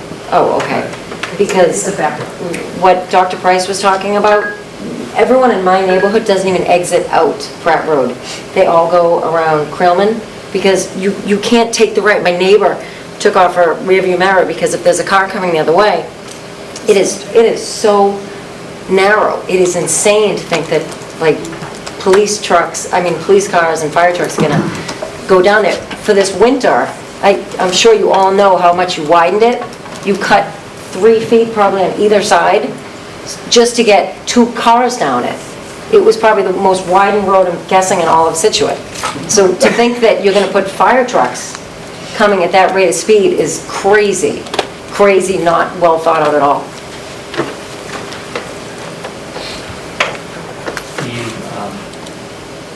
Is this something that's been addressed in the traffic plan? I don't have an answer for that. I don't think down that distance down there. Focus on stormwater. I know, down that distance on Manwalk, that probably wasn't looked at. I mean, it definitely sounds like that's an existing condition, whether this is here or not. Anytime the fire trucks go down that road, it's going to be a concern, so it's, yeah. And if I could, part of the reason why this site was selected, Route 3A is a primary artery running north and south through the town. So that's the main way vehicles will be coming and going. Will Manlot be used? Absolutely. What percentage? I couldn't tell you. It all depends on where the calls are. But the primary route of egress in getting to calls is really up and down Route 3A. That's not true. Nothing's definitely using that way. We've got anything that's east of Manlot, they're going to be using Manlot, just because that's the way I go. And just further, when a police cruiser receives a call, typically they're out in their vehicle anyway, so will some vehicles be leaving the site? Absolutely, but primarily you have vehicles out on patrol. Are fire trucks just coming out to 3A, or are they going to be able to access? They're coming out to 3A. Out to 3A. Just to 3A. What's the closest burn on that road? So they go around the corner. That becomes the working light, it's going to be One more, we had one more question here. Yeah, James Hunt, 66 Manlot, and a direct letter to the property. I noticed that the apparatus floor for the proposed Station 3 is a third smaller than existing Station 3. That is adequate in the deputy's estimation? Currently, we have two 40-foot bays and one 60-foot bay, and we're proposing two 60-foot bays. So if you're talking total length, we're talking 140 feet a bay versus 120 feet a bay in the new station. That's designed. That's adequate. We can work with that. The answer is, I guess, a qualified yes. With regard to Manlot Road, from the lower portion, from Pratt Road to Country Way, all of the utility poles on Manlot Road are on the edge of the paved surface. There is no shoulder on the south side of Manlot Road at all. The road narrows at Pratt to less than 20 feet wide. This is a 40-foot layout with less than a 20-foot paved surface. I've lived on Manlot Road my entire life so far. This morning, Engine 3 had an EMS call at 19 Clap Road. When he cleared the scene, he said he's going for fuel, so he came down Manlot Road. And he was fine. no lights, just barreling down the road. Cruisers, responding to calls in the Egypt section coming down from 3A. Lights, but no sirens, exceeding the speed limit. My request, and I'd like it entered on the record, is that when emergency vehicles are exceeding the speed limit on Manlot Road, and they're going to have to use Manlot, I'll stipulate that, but when they do exceed the speed limit on Manlot Road, that both lights and sirens be used for the entire, except for calls which have to be silent, of course. But to see a cruiser barreling down Manlot Road with lights and no sirens coming out of my driveway, they're going to be, and Christie will stipulate that, it was right across the street. It's a big problem. So that's my request. Thank you. Thank you. All right, we've sort of reached our appointed hour here, and I guess I would turn it over to the Conservation Commission. Considering you're looking at those. Pat, you didn't have a chance to comment. Well, I think most of the stormwater issues are covered pretty well. I just wanted to let the residents know that all of the information that was submitted by the applicant for stormwater and engineering was reviewed by Merrill Engineering, who was hired by the town. And Merrill submitted a list of concerns that the applicant responded to. And everything, I'd say 90% of the things were addressed. There's 3 questions remaining, and I think that one was related to septic and there were 2 other fairly minor ones. So I think from the conservation point of view for stormwater, we'll probably address that at our next meeting, which will either be September 2nd or September 16th. And while we're doing that, Laura, did you want to add anything on the stormwater? Yeah, I wanted to say something about the septic system. I wanted to say something about the septic system review. Also, I have been in touch with Jennifer Keith, and she thinks within the next 2 weeks the septic review should be complete. The septic system and also the area drain were 2 locations that the consultant engineer wanted the applicant's engineer to take a little closer look at. There was a concern with the area drain that stormwater could overtop the curb, and with a septic, there was some concern that there could be stormwater flowing into Manlot. So they just wanted niche engineering to take a closer look at that. It sounds like they're doing that. Most everything else, I think, has been touched on.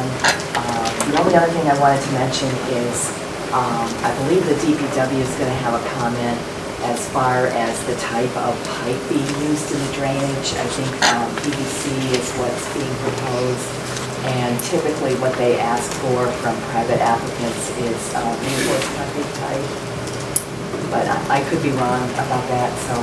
Yeah, currently proposed on the site is polyethylene pipe. It's a corrugated polyethylene pipe to go to our RCP.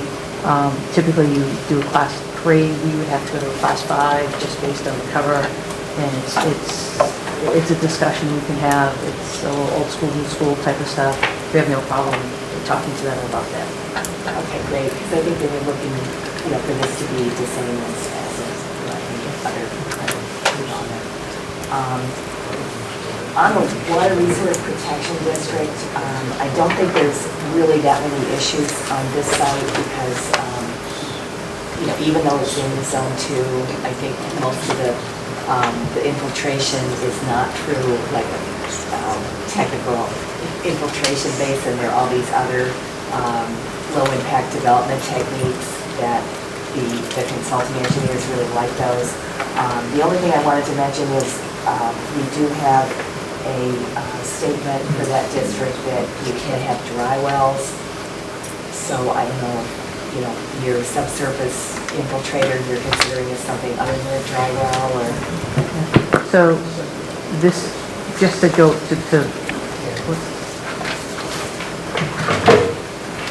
just to touch quickly, this infiltration system is outside of the Zone 2. We have 2 dry wells over here just to catch any potential runoff coming off of the gravel drive, and that is within the Zone 2. It's actually not just this O2, it's this whole water Oh, resource okay. district, so I don't know where the boundary of that is. I don't think it goes all the way across it, all the way across the property. But maybe we can try to figure that out after. Yeah, I think it actually matches up.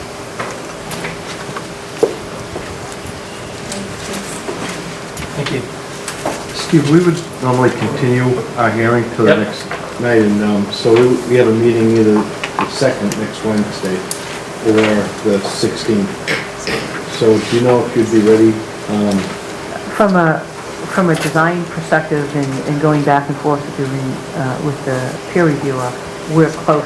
Basically, we were going back and forth. The question comes about any potential changes. Changing the parking or eliminating the parking is fairly straightforward. Relocating the roadway has a little bit more effort to it, so that would be kind of the only thing. So we would prefer to go to the 16th. Give us a little more time to make sure we make the, Okay. So I guess we'd entertain a motion to continue this for the Conservation Commission. For the Conservation Commission, I make a motion to continue public safety building 16. At what time? 6:30. Second. All in favor? Aye. So anybody interested in hearing more regards to the stormwater piece or the wetlands piece, it'll be on September 16th. just a little, this is the green cards for the notification to abutters for the planning board. Concom already has it from a previous meeting. I just want to make sure that I'm going to hand those in. Okay, well, I think we're probably in the same boat, that we're going to need to continue this. We have the middle school, continuation of middle school, we're actually a few minutes late already on that. What's our next opportunity? September 24th, we could do this. We were going to talk about standard conditions, but maybe we want to do this at the beginning, which would be... Yeah, we should do that. We should put this first. Okay, so that would be 7:30 on September 24th.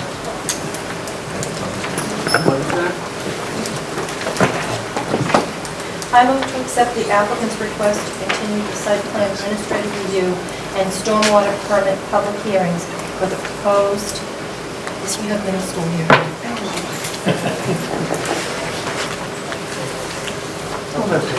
For the public safety building at, Well, hang on, I think there might be different dates. Because this one wants to be the first.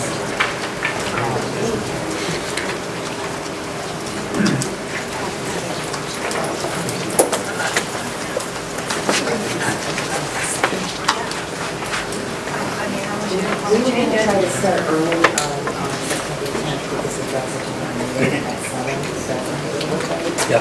Sure. But this is the 24th we're going to. No, this is the 10th. this is Oh, the public 10th. safety. I move to accept the applicant's request to continue the site plan administrative review and stormwater permit public hearings for the proposed public safety complex at 800 Chief Justice Cushing Highway, Manlot Road, until September 10th, 2015, at 7 p.m. Second? All those in favor? Will you publish where that's going to be?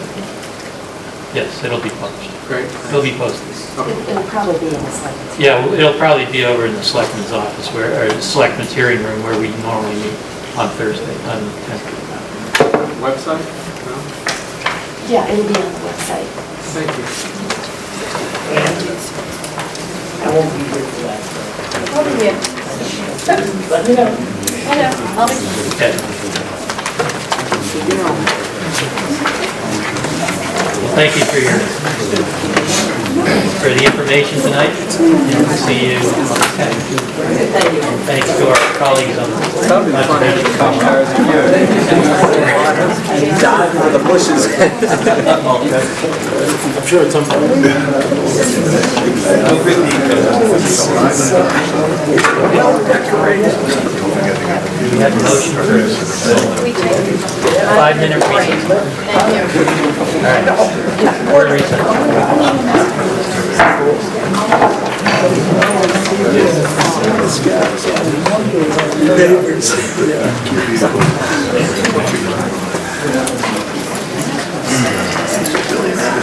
Kind of the advanced planning. There you go. I'm not gonna plow it winter anyway. Yeah, good friend.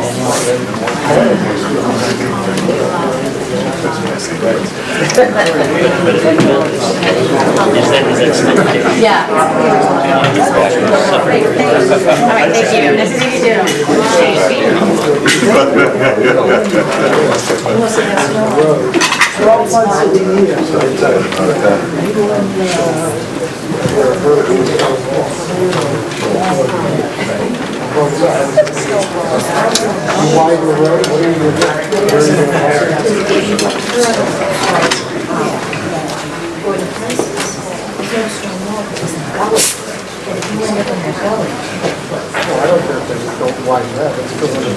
Well, there you go. I don't think you're gonna find The other thing is, I'm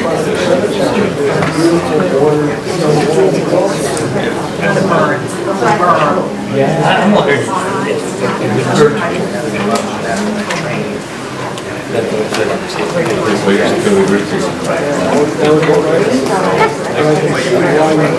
Graveyard, yeah. Oh, it is. Maybe even just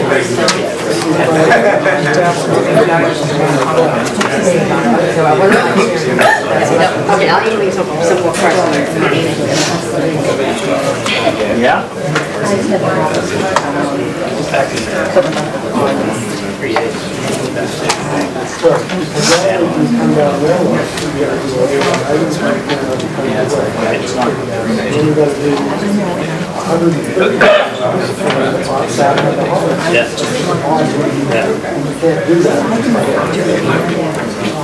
Tell you what, sit down here and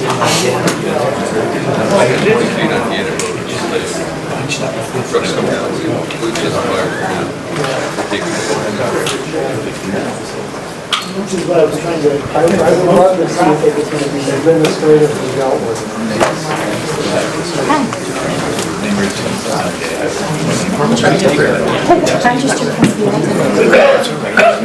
Yeah, no. All right. You know, this is on the radio. Mr. Hart. Keep tabs on things, huh? You're stuck over here by yourself. I know. Yeah, no, this is fun. So this is where I sit for school committee meetings. Oh, you remember those two? Lord, how long is your day? Long. Well, I start late sometimes. Yeah, that's what Yeah, so how's the dog? Recovered? Yeah, it's crazy. I'm so glad you came back. Seriously. Police found him standing in the middle of the road. This dog.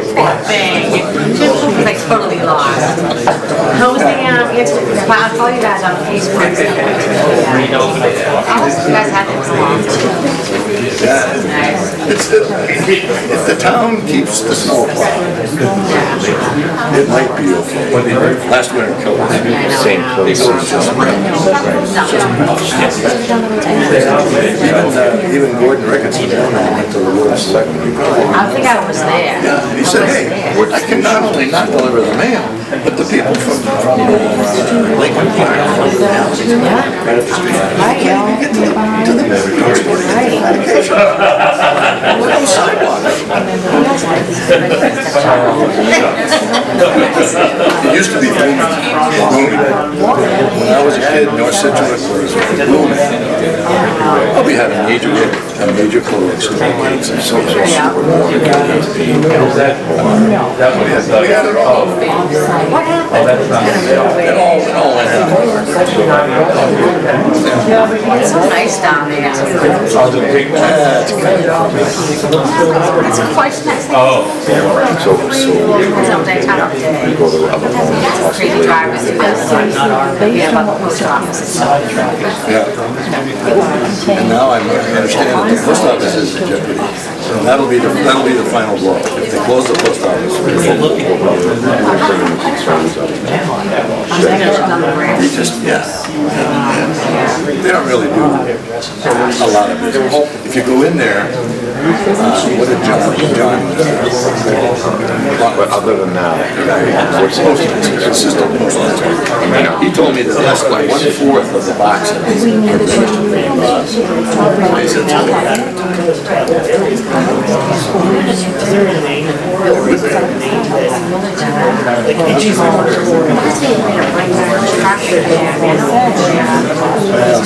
without sewage,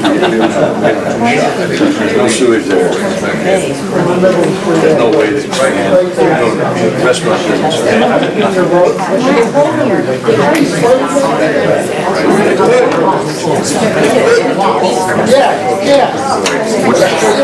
There you go. Makes no sense. Makes no sense.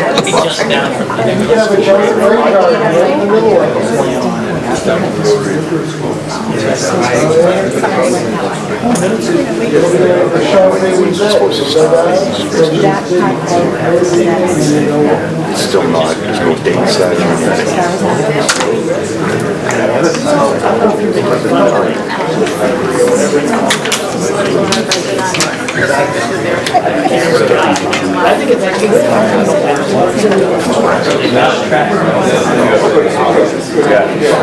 Having fun. Oh, so much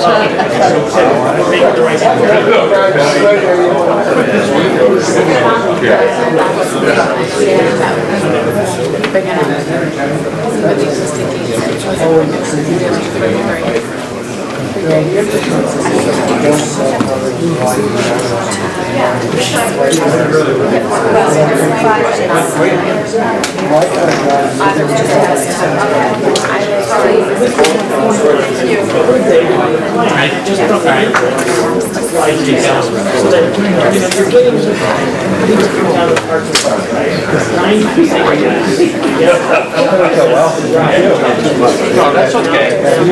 No, I did want to ask you to, truckers flying down the road.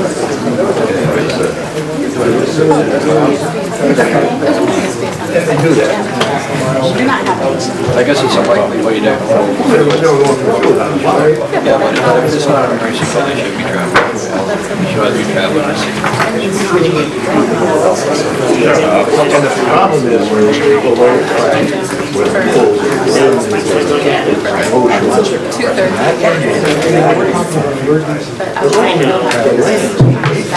The engine's just going, and then the mirrors probably stick out. The mirrors stick out too, so it's probably supposed to give me a talk. Yeah, I know they're gonna try, I'll talk to them and I'll. They all know, I've told them.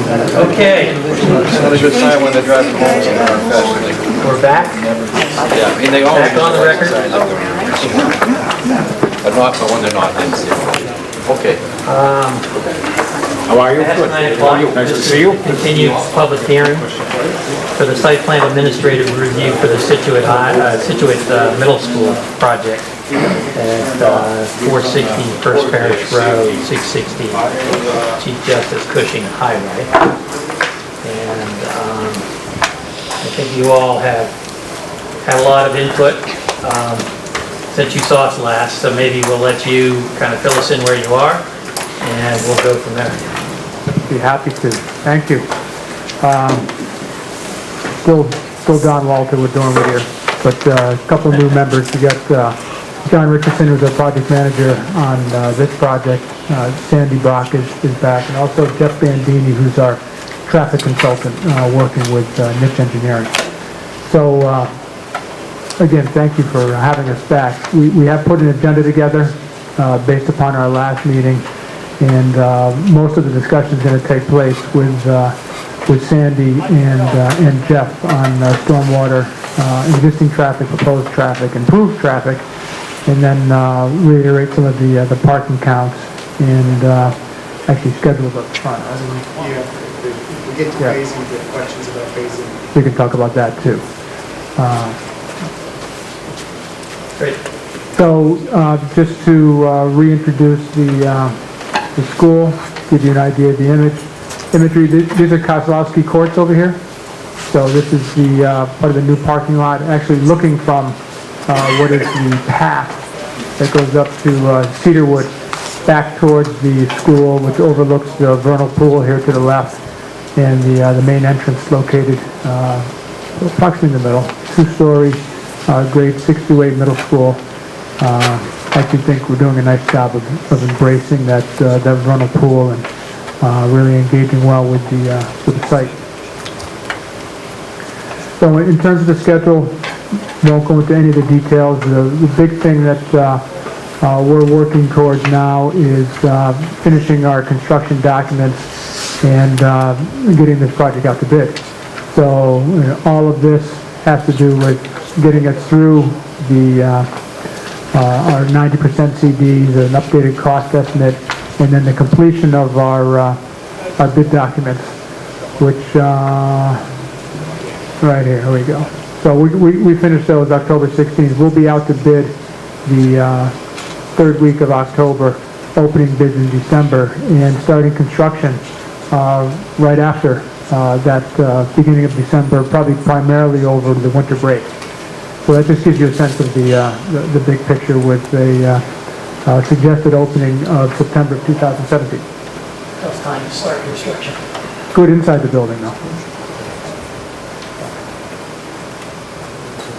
Okay, so that being said, I'm just going to turn it over to Sandy now to talk about some of the stormwater. So I'm just going to kind of recap some of the things. First, just to mention that we've been going back and forth with Mello Engineering on the review of this site also, and reviewing some of the information that was brought up and their review comments, and just making sure that they have either additional information or we respond to specific comments. And some of the broader picture comments were things like, test pits, location of test pits. So we've gone back and forth with them on that, talking about proprietary stormwater treatment systems. This is a public big project. We went through and explained to them how we actually spec that so that it could be appropriately done under the mass bidding laws. And then we talked some about the planting and bioretention basins. Then we also have responded to some questions on the planting plans and also on water resources and talking about some specific information with that. And again, we get into some detail. This is just to kind of reintroduce a quick overview of the existing high school, the proposed middle school. This is the vernal pool, which is one of our design points. We're doing enhancement of the vegetation around the vernal pool. We have a series of bioretention basins in the new parking lot. And we have a series of infiltration systems. The soils on the site is good soil for infiltration. There is a relatively high groundwater, but sufficiently to the depth that we can put in the infiltration basins. Obviously, from a water quality standpoint, we're doing a lot of improvements. I know that we've already talked about this, so I'm not going to get into all the details, but if there's any other questions directly related to this, I'd be more than happy to answer them. And so we're just kind of trying to wrap up our review comments with Mello Engineering, just so that everyone's on the same page. I don't know if anyone has any specific questions at this time. I'd be more than happy to tell you about proprietary stormwater quality things, but the bottom line that you have to meet DEP stormwater guidelines and meet the mass bidding laws. That's what the two things that are driving us as far as that goes.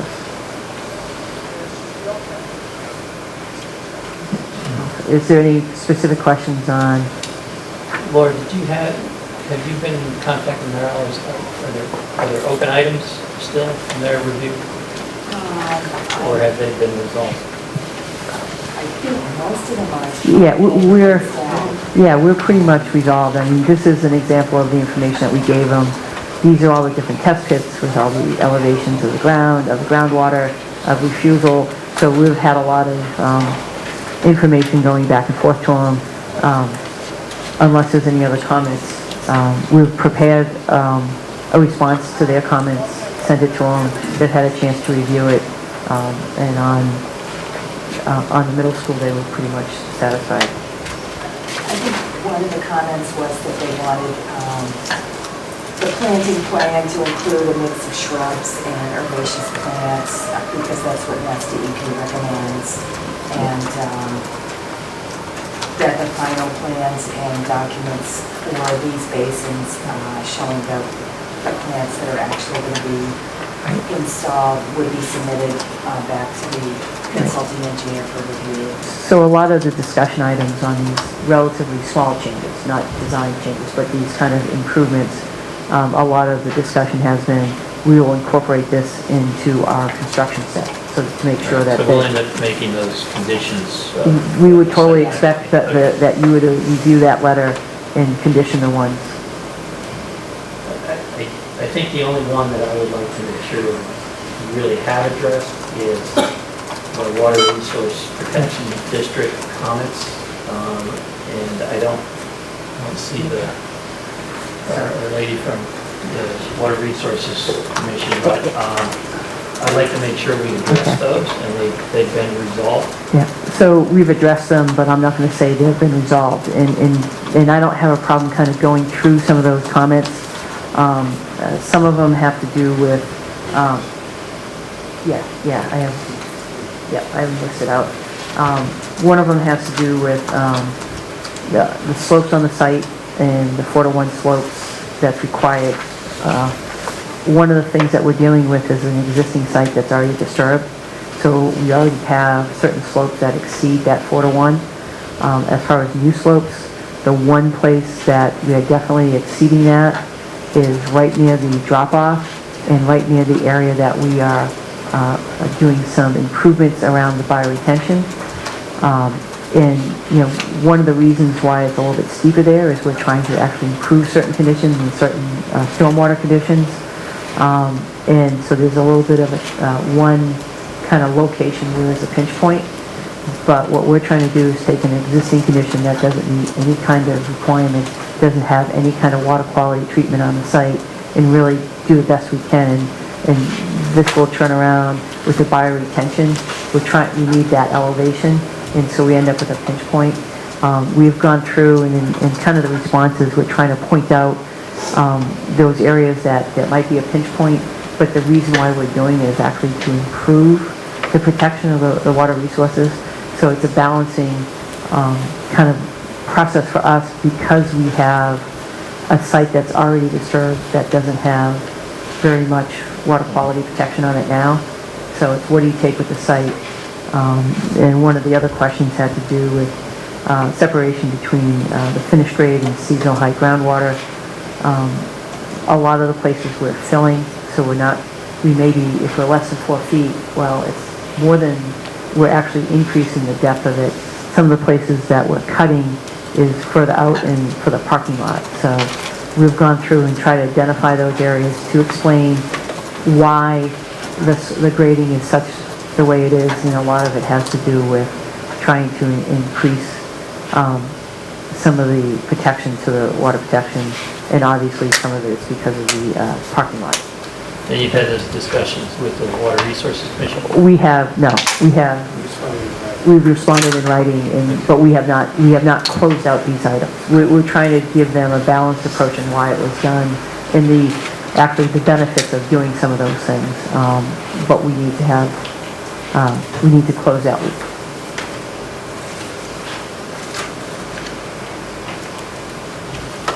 Anything else that's going on? I have one question. The Merrill letter, August 27th, a copy of that is missing some pages. At the top of page 5, there's D, which is pre-treatment plants, trains. Specifies stormwater buffer zones, etc. Merrill's comment appears to be this BMP requires constant inspection and maintenance to achieve the removal efficiency and may not be practical for this application. And then the response to that initial comment is that it was satisfactorily addressed Assuming that's true, how was this addressed? Sure. Specifically, when you start talking about any proprietary system, and whichever one you mention, you have to follow the recommendations for maintenance on it, and that's part of our long-term maintenance program that we spell out. And so when you're typically talking about proprietary structured system, you're talking about using a vacuum truck to vacuum it out a certain number of times a year based upon how the depth of the sediment, and that is directly based on the load. So typically, in any of those long-term maintenance programs that we issue, it's during the first year you monitor just what the typical depth is. The systems are sized so that you really need to do it on a yearly basis versus doing it on a monthly basis. So there is that kind of period, no matter what system you're talking about, you need to monitor that first to establish, is it every 6 months, is it every year, or is it every 2 years? Okay. Constant is a little bit It's off-putting. as a yeah, word. no, that's Wait, no, it's it really goes back to the load, and so when you're talking about a sediment load, you're really talking about rain events after the winter where you have a heavy sanding load, and then during the other times of the year, fall's another time where you have leaf litter and things like that. So you don't usually have a constant flow of sediment into these systems, but there's certain times of the year where where you get the majority of your sediment, and it really tends to tie directly to your sanding of your parking lot. The other things that may contribute or could cause a problem if you had erosion or something else. During construction is a peak time where the contractor is going to be responsible for monitoring all of these devices once they're put in on a constant basis. These are cleaned out before they're accepted. Exactly. Yeah. So there's kind of the monitoring and requirements of maintenance during construction, which is weekly after the rainstorm, all these things, because you have exposed, soils and so forth. Once everything is stabilized, and that's the key factor, then you get into the long-term maintenance. That's where you have not the constant type of monitoring.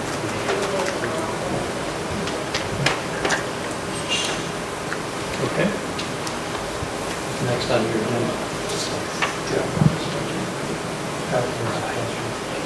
Oh, I'm sorry.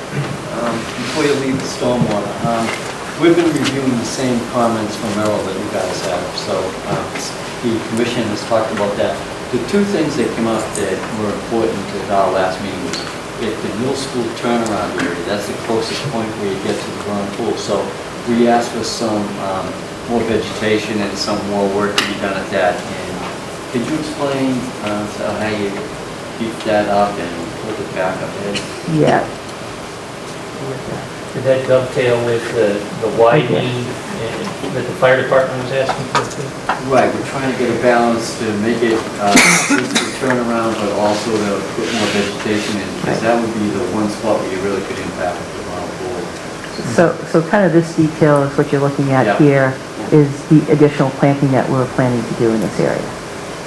And so it's really playing with the grades of the actual turnaround, which is relatively flat, versus the elevation of the vernal pool. This is the slope and how to armor that, and then also additionally do the additional planting. So each one of these circles are additional planting that we're putting in there. And the other thing we talked about with planning with Karen and Laura was temporary basins for during the construction period, so that all these nice LID systems don't get filtered up and destroyed. I can answer that real quick, and that is always a challenge. We have a lot of notes and so forth about doing that. We actually recommend that the bioretention areas do not be constructed until the very end, and that if they are going to construct it not at the very end after everything is stabilized, that they actually have to put a lot of additional erosion control in. It's a really good question, because we have in our experience seen issues arise when you put those systems in too early and did not protect it. Because if you have a bioretention with planting soil, it takes one rainfall and a very little bit of silt to actually compromise it, which means then the contractor has to go in and actually remove the soil and replace it. So we tried to cover that in both our specifications, also notes on the plans, and also on our erosion control plans, that we specifically call out the sequencing of it, and if you don't follow the sequence, then you have to do this additional protection. So that's appropriate, yeah. You mentioned the fire department's comments. We received by email some fire department comments. We did have a meeting. We sent out the follow-up memo and diagram to them. I don't think maybe initially it was clear to them how wide the actual road is, but we need to have these accessible spaces proximate to the entrance as part of meeting our ADA requirements, because the main parking lot is too far away. So they need to be close there, but they're still 24 feet. At the minimum, and it gets wider to 36 here, so there's plenty of space for queuing and for emergency vehicle to get past. It shouldn't be a problem. And they were okay with that? Yes. Can I ask first, typically a review consultant would follow these projects through the construction and completion. Is that going to have to be the same for the high school project? Would Mel, say, be following this project and things like making sure the stormwater pieces are up and working? That would be our normal approach for projects. I mean, that like this. would be something that we wouldn't have to be repetitive for both concerns. Right, for the right, we commission. should probably pool our resources on that, but, I mean, that would be our typical approach. Okay. Is to have somebody representing, planning board. And the commission as well, to be sure that those get completed Mm-hmm. and in operation. It is controlled construction, so in terms of stormwater and other parts of the civil projects, each engineering will be periodically making site visits and certifying that it's meeting our specifications. So we're not out there on a weekly basis or anything, but what we do is we, in conjunction with the owner's project manager, with the architect and the contractor, is like, at certain times we want to be out there. We want to be out there when you're doing the bioretention. We want to see the fill, we want to see the bottom of it. On all the infiltration systems, we want to see the bottom of it. We want to know if there's any issues with it. So we do absolutely have a component of construction administration. We're out, and every site visit we do, we actually prepare a field report, and that's submitted back through the project. But I just want to make sure you're aware of that. It's not like at certain periods of construction, we may not be out there if they're building if everything's stable in the wintertime and they're working on the actual building, we're not going to be out there checking things. So it is really just to make sure that it's in conformance to the plans and the construction documents. We typically, with the planning board, always get the consulting engineer to do inspections. They would inspect things like the erosion control, the basins are being put in, all those types of things. Because this is a town project, I know that costs are a consideration, and it may be a special situation where I did have some conversation with DPW about whether or not it would be possible for them to do some of the inspections. I think that's up in the air right now, to be, Well, it is, honest about it. essentially it's a town project. This is an engineer working for the town. So you'd hope that that would be in all of our best interests, but we typically have someone else who's taking a look at kind it. of thing. Yeah. So I think we could sit down and sort of map out an approach to this. It wouldn't have to be micromanaged, but Right. I think there's some different alternatives that are going to be different for the school in terms of cost.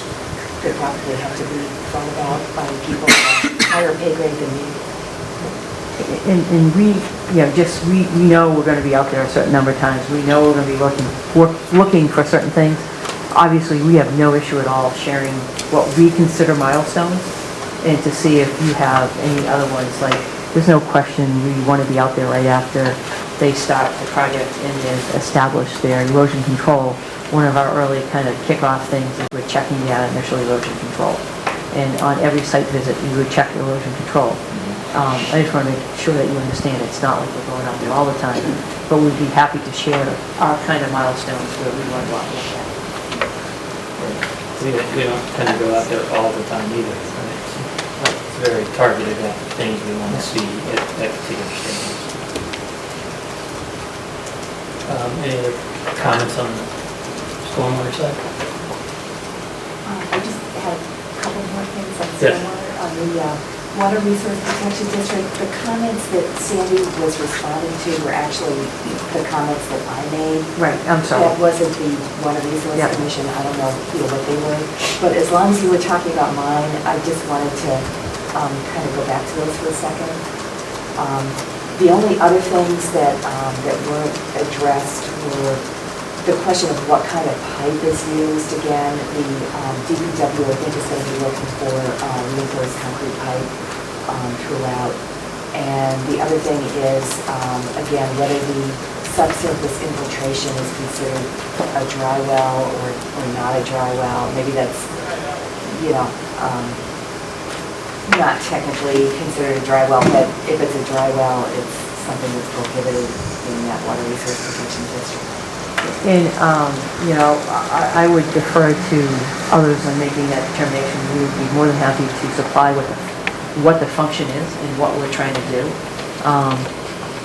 And the type of treatment that's happening to the water prior to getting to that infiltration system.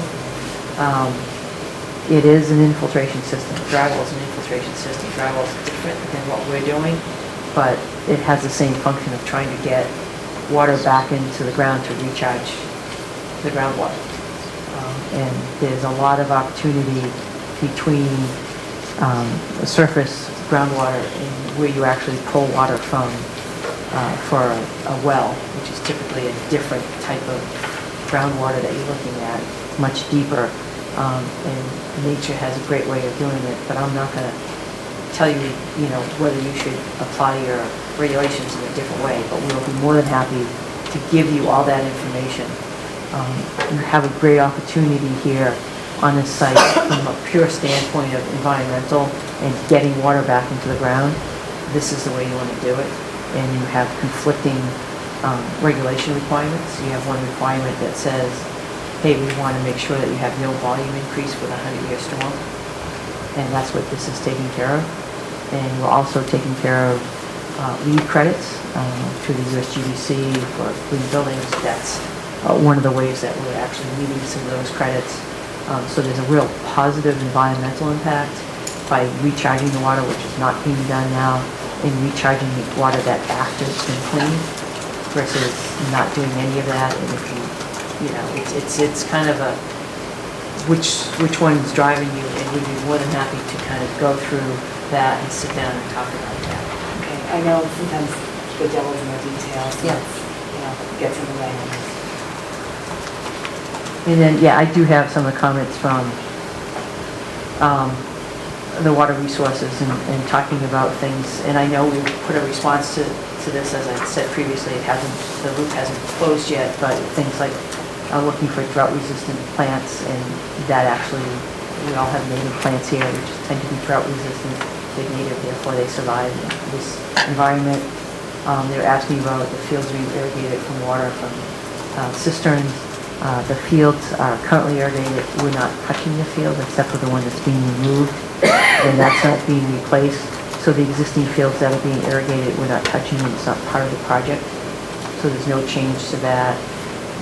Then there was a discussion about the ramp to the vernal pool overlook, which is comes to this slide here about the material, the deck material being used, that it's not impervious, that it is actually permeable and so forth. So there was discussions on what's actually going out into the vernal pool, and so that was part of the response. I think we had a discussion last time about whether there should even be access out to the vernal pool. Yeah. And then this board made that Conservation Commission, they were very much in favor of using the vernal pool as an education opportunity.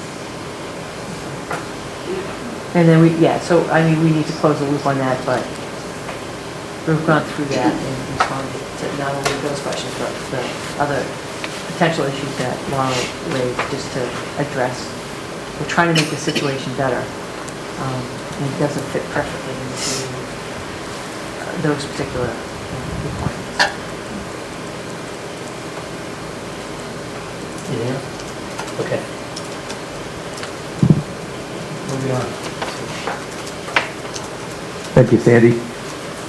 So I'm Jeff Bandini with Niche Engineering. We had performed a traffic study earlier this month, submitted it to the town regarding some of the impacts of the new proposed development. So what we did was, this map just shows kind of the study area in general, nodes A, B, and C. We had conducted traffic counts. That is at the abutting the existing high school and the proposed middle school. Also shown on this figure is node G, which is on the northwest side of where the proposed site is, and that's at the intersection of Manlot Road, which was just previously discussed. And also just shown in here is node F, which is the existing signal at Country Way in First Parish. So that's just to give you an idea of the study area that we typically looked at. And again, A, B, and C is where we conducted traffic counts. So here's just a couple of photographs of the existing site. The photo to the left is the existing crosswalk across 3A. There isn't really much for pedestrian accommodations here other than the existing crosswalk and the accompanying signage. On 3A, there's no sidewalks on the near side. And again, there's no continuation from that crosswalk down to First Parish. And on the right, you can see the island that separates the directional traffic at Node A at Chief Justice Cushing Highway at High School driveway. So that's just to give you an idea of what the existing site is. So here's some photographs of the Node C at First Parish Road. That gives you an idea of the entrance and existing structures in that. Oh, I'm sorry. Right, no, yeah, you're right, I'm sorry. So the one on the right is the existing stop sign on site, leaving the existing high school. Cushing Highway is on the right, and the other photograph is on site as well. That's right, okay. That's coming out of the high school looking towards the town hall, correct?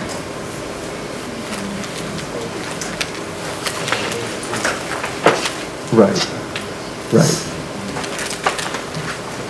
So this is just a closer view of the study area that I had shown previously. Again, counts at A, B, and C. We showed nodes D and E here, just as kind of the endpoints of the existing pickup and drop-off area. Again, the peak congestion usually in the 15 minutes directly before school ends in the morning. School starts in the morning, and the 15 minutes after school lets out in the afternoon. So the pickup drop-off can occur. Vehicles can enter either through Node A or Node C, come up through Node D, and exit through E. So you'll typically see congestion between nodes D and E during those times. More so in the afternoon when vehicles line up for the pickup activities. And the note here that mentions queuing south of the school, anywhere from D to C, even if there's overflow within that original D to E segment. So a lot of what we noted during the traffic counts was that there were a lot of vehicles coming from the First Parish side of the study area, where most of their residences in Scituate are. So consequently, you'll see a lot of vehicles turning left out of Node C. Vehicles that turn left out of A can either continue straight ahead onto 3A or make that left onto Node C. So what we noted during the site visit was that vehicles tend to use some of the cutoff areas between Node C and A, be it on the north or south side of the existing town hall. So that's more of an informal traffic pattern, whereas the nodes C to D and A to E and vice versa are more of the conventional areas for pickup and drop-off activities. So what contributes to the congestion on the site is left-hand turns, and as I just mentioned, the traffic counts pointed out a fair number of left turns out of Node C going towards the harbor. So what we try to do is mitigate those left turns by including some mitigation, be it existing, enhancing some of the sight lines, or adding extra exit lanes along the exit driveways from both ends. So the current conditions, and you can see, is outlined in each of these. At Node A, the left turns, as I just mentioned, there's no signal at Node A. That's just a stop-controlled intersection with the stop being out of the high school driveway and out of the driveway in front of the town hall as well if you make that left from this direction here. Node B is the intersection of 3A Cushing Highway at First Parish. As you may know, there's an existing traffic signal there, but it is not timed correctly to include extra traffic during the afternoon peak period. What we find with most schools, and this is no exception, is that the morning peak hour of pickup and of drop-off activities usually is concurrent with adjacent roadway peak conditions. So when you have a lot of vehicles exiting or entering a school driveway, usually you see enhanced or added congestion during that time because of that. So Node D is currently one way. There's a do not enter heading north, so most vehicles would come from C to D and make this left from D to E to conduct pickup or drop-off activities.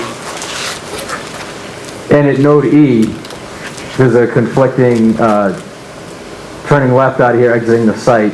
There's a stop sign here, right out front here, where these vehicles must stop and wait for vehicles exiting on this green arrow heading south towards 3A. So that's another reason why you would see some backup between D and E, is not only the delay attributed to the drop-off activities or pickup activities, but it's, waiting for that gap in traffic exiting the site as well. So that's where this Node E crossing traffic creates congestion, because there is that stop control there. So this is the proposed site. So what we tried to do is try to mitigate some of those existing conditions that were leading to excessive or delays that we feel could be mitigated by separating the high school and the middle school activities. Basically everything on the high school side is attributed to Node A, so vehicles will enter and exit this direction. So that interaction between the middle school and the high school will be lost as far as, vehicles trying to, wait for that adequate gap in traffic in order to make a left-hand turn. So vehicles will come up and utilize Node A and the roadway on the west side of the high school. As far as the middle school, that's confined to the eastern portion of the site between the existing First Parish Road intersection and Node D, which at this point, instead of being a left turn in front of the existing high school, there's a pickup drop-off turnaround area here, which provides for, a long queuing area and a drop-off area directly in front of the middle school, which will allow vehicles to drop off on the right side of the roadway and then continue on and exiting the middle school through Node C. So that's where the separation of the cars comes from. The buses, same idea. We just like to keep those separated in terms of not having that sort of interaction to kind of enhance safety as much as we can. And that goes along with separating pedestrian activity here. We like to keep that as much as possible. And including proper sight distance, both on site. Vehicles around here will be able to see all the way around this semicircular traffic flow. Same thing over here. And we like to keep sight distance at the intersection. If you're exiting the site through A, we want to make sure that you can see to the right, to the left, towards the intersection.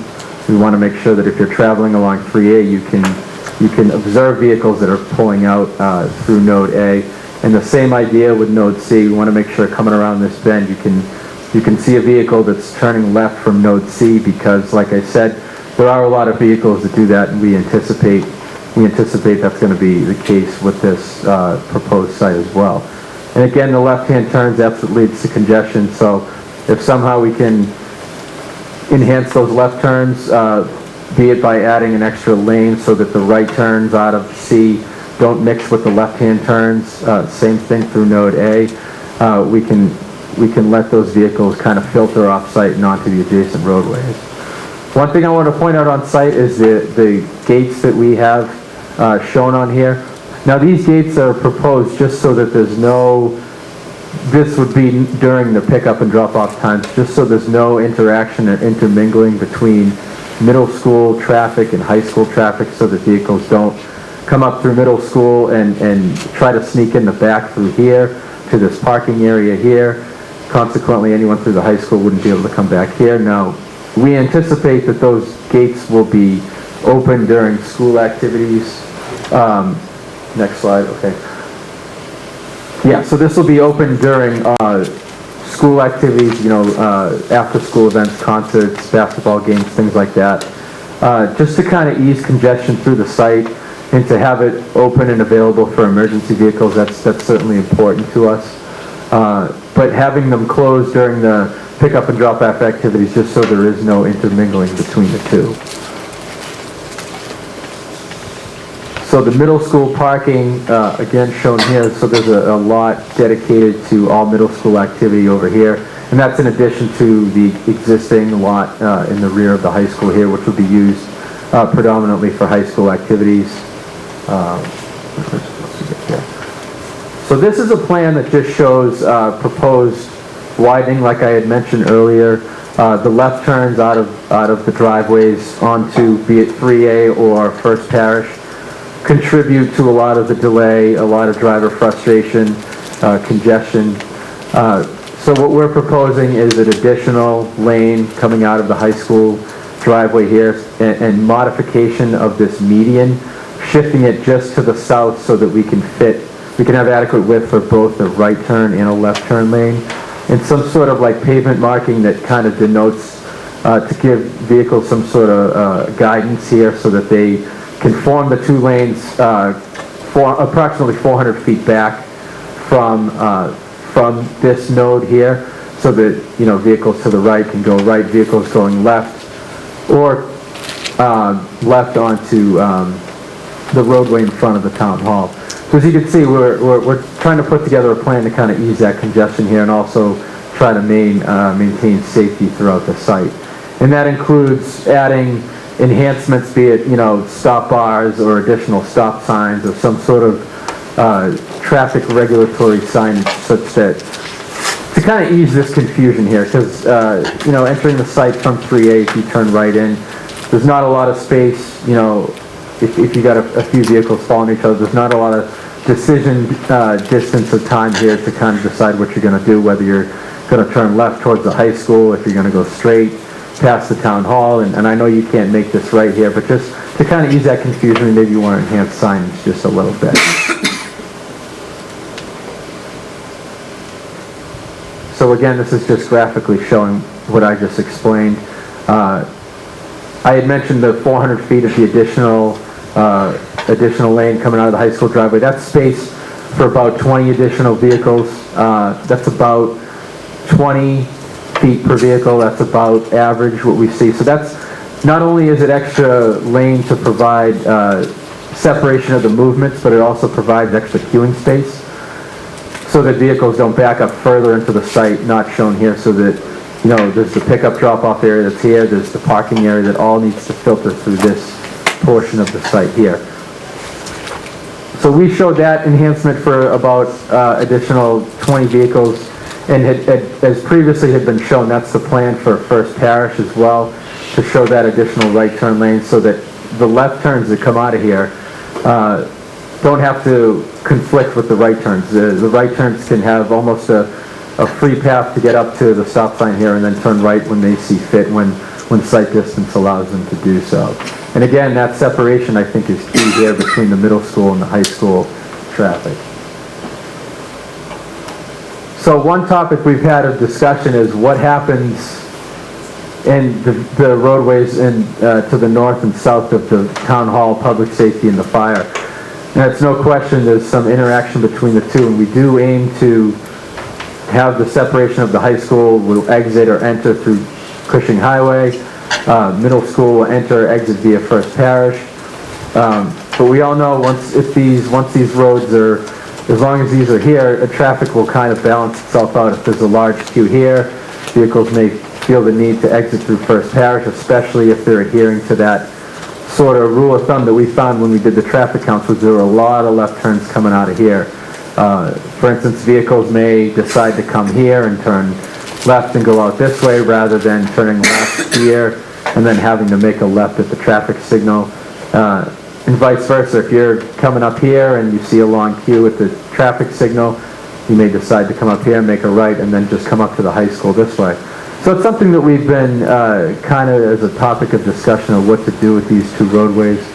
We certainly welcome the town's input as far as what they feel should be the best in terms of circulation or installing additional signage, pavement markings, things like that to kind of, maybe instead of having it be sort of an informal roadway cut-through system that the town embraces it somehow and commits to adding the additional signage that says, okay, well, we want to use this as a one-way or we want to use this as a one-way, that sort of thing. So we'd certainly be happy to work with the town to kind of formulate a plan on how they want to use that.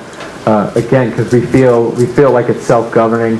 If there's not, like I said, there's not a lot of traffic coming out of here, you may see vehicles go this way and vice versa. So that's just something that we like to monitor because it is all intertwined in terms of, as long as these two roadways are here, you're going to see some interaction between the two as much as we feel like we want to separate the middle school and the high school. I can speak to that. Okay.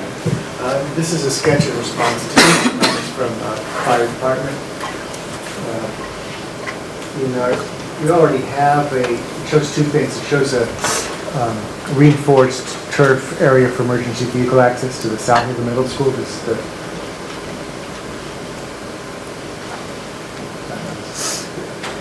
is the very end of the middle school, so this is the main entrance stretch right here, the bus loop.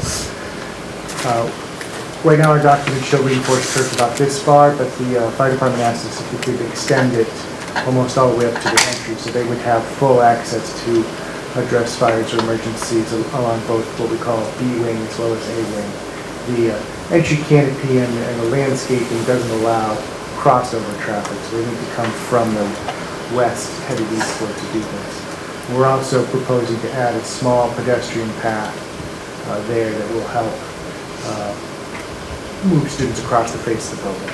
At the same time, and we're also defining the edge of the reinforced turf for the emergency vehicles. And this is really building off a divide in the landscape anyways. The top portion here was very gently graded and was meant to be mowed. And then there's birdhouses and boulders defining the edge. And then this is the naturalized plantings on the steeper grade. Is it the road? It's reinforced. Fire lane. Yeah, you could explain something. So basically what you're doing is you're having on the surface, it's going to look like grass, but underneath it, it has a structure to it. So you can drive a fire truck on top of it and not sink in and get stuck. So it's a way to have an emergency access without having pavement done. And there's a few things that go on with this, which is, you have to make sure that you have a multiple curb at the end so you can access it. And an important component of it is what John was talking about, is having some sort of edge so that they know where it is. Because you're not going to always be able to see. There is a difference in the grass, but you don't want someone responding to an emergency to kind of try to figure out where they're going. So that edge actually gives them the guidance of this is where the reinforcement is. And again, they would have to back up. So, this is not meant for, everyday people coming up here. This is meant for a specific emergency where they would need to bring either an ambulance or an apparatus to this location where for some reason they can't get to here. So when you look at this location here, it's right near the drop-off. So if the drop-off is somehow compromised, you basically have another way of getting there. In a perfect world, you would have it looping through here, but it is based on the other constraints on the site. with the vernal pool and so forth, it makes it a little bit more difficult without. Is that going to have to be plowed in the winter? Always a great question. And so there's a couple ways of dealing with that. You typically do not want to plow it with a blade. You can plow it with a blade if you keep it raised. There's other ways if you're using smaller equipment like a bobcat or something, you can do that. That's a discussion that needs to happen and needs to understand, the school needs to understand that, again, this is providing access for an emergency case, not if if an ambulance has to go and go to the front door, they're going to go to the drop-off circuit. This is for some reason something being compromised and still having access to it.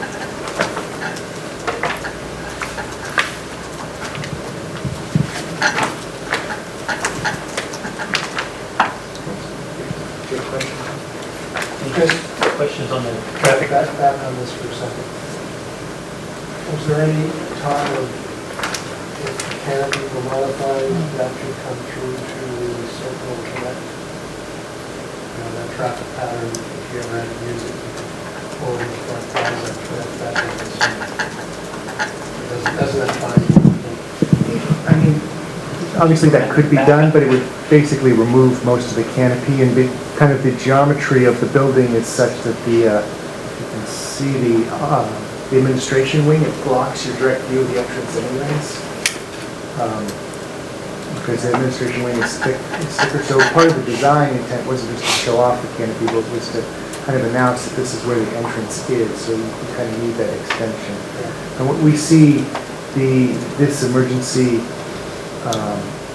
pathway is, as Sandy was saying, it really would be for a catastrophic emergency. It's really supplemental to the support and maintenance of the building. You have reinforced concrete down the center of the plaza between the two buildings. So if you actually had to fight a fire, in this wing, you could also just drive right down there off the bus loop. And then it's concrete that will be cleared, and it has a mounted curb as well. So since this is supplementary, we thought the kind of design of the entry canopy took precedence.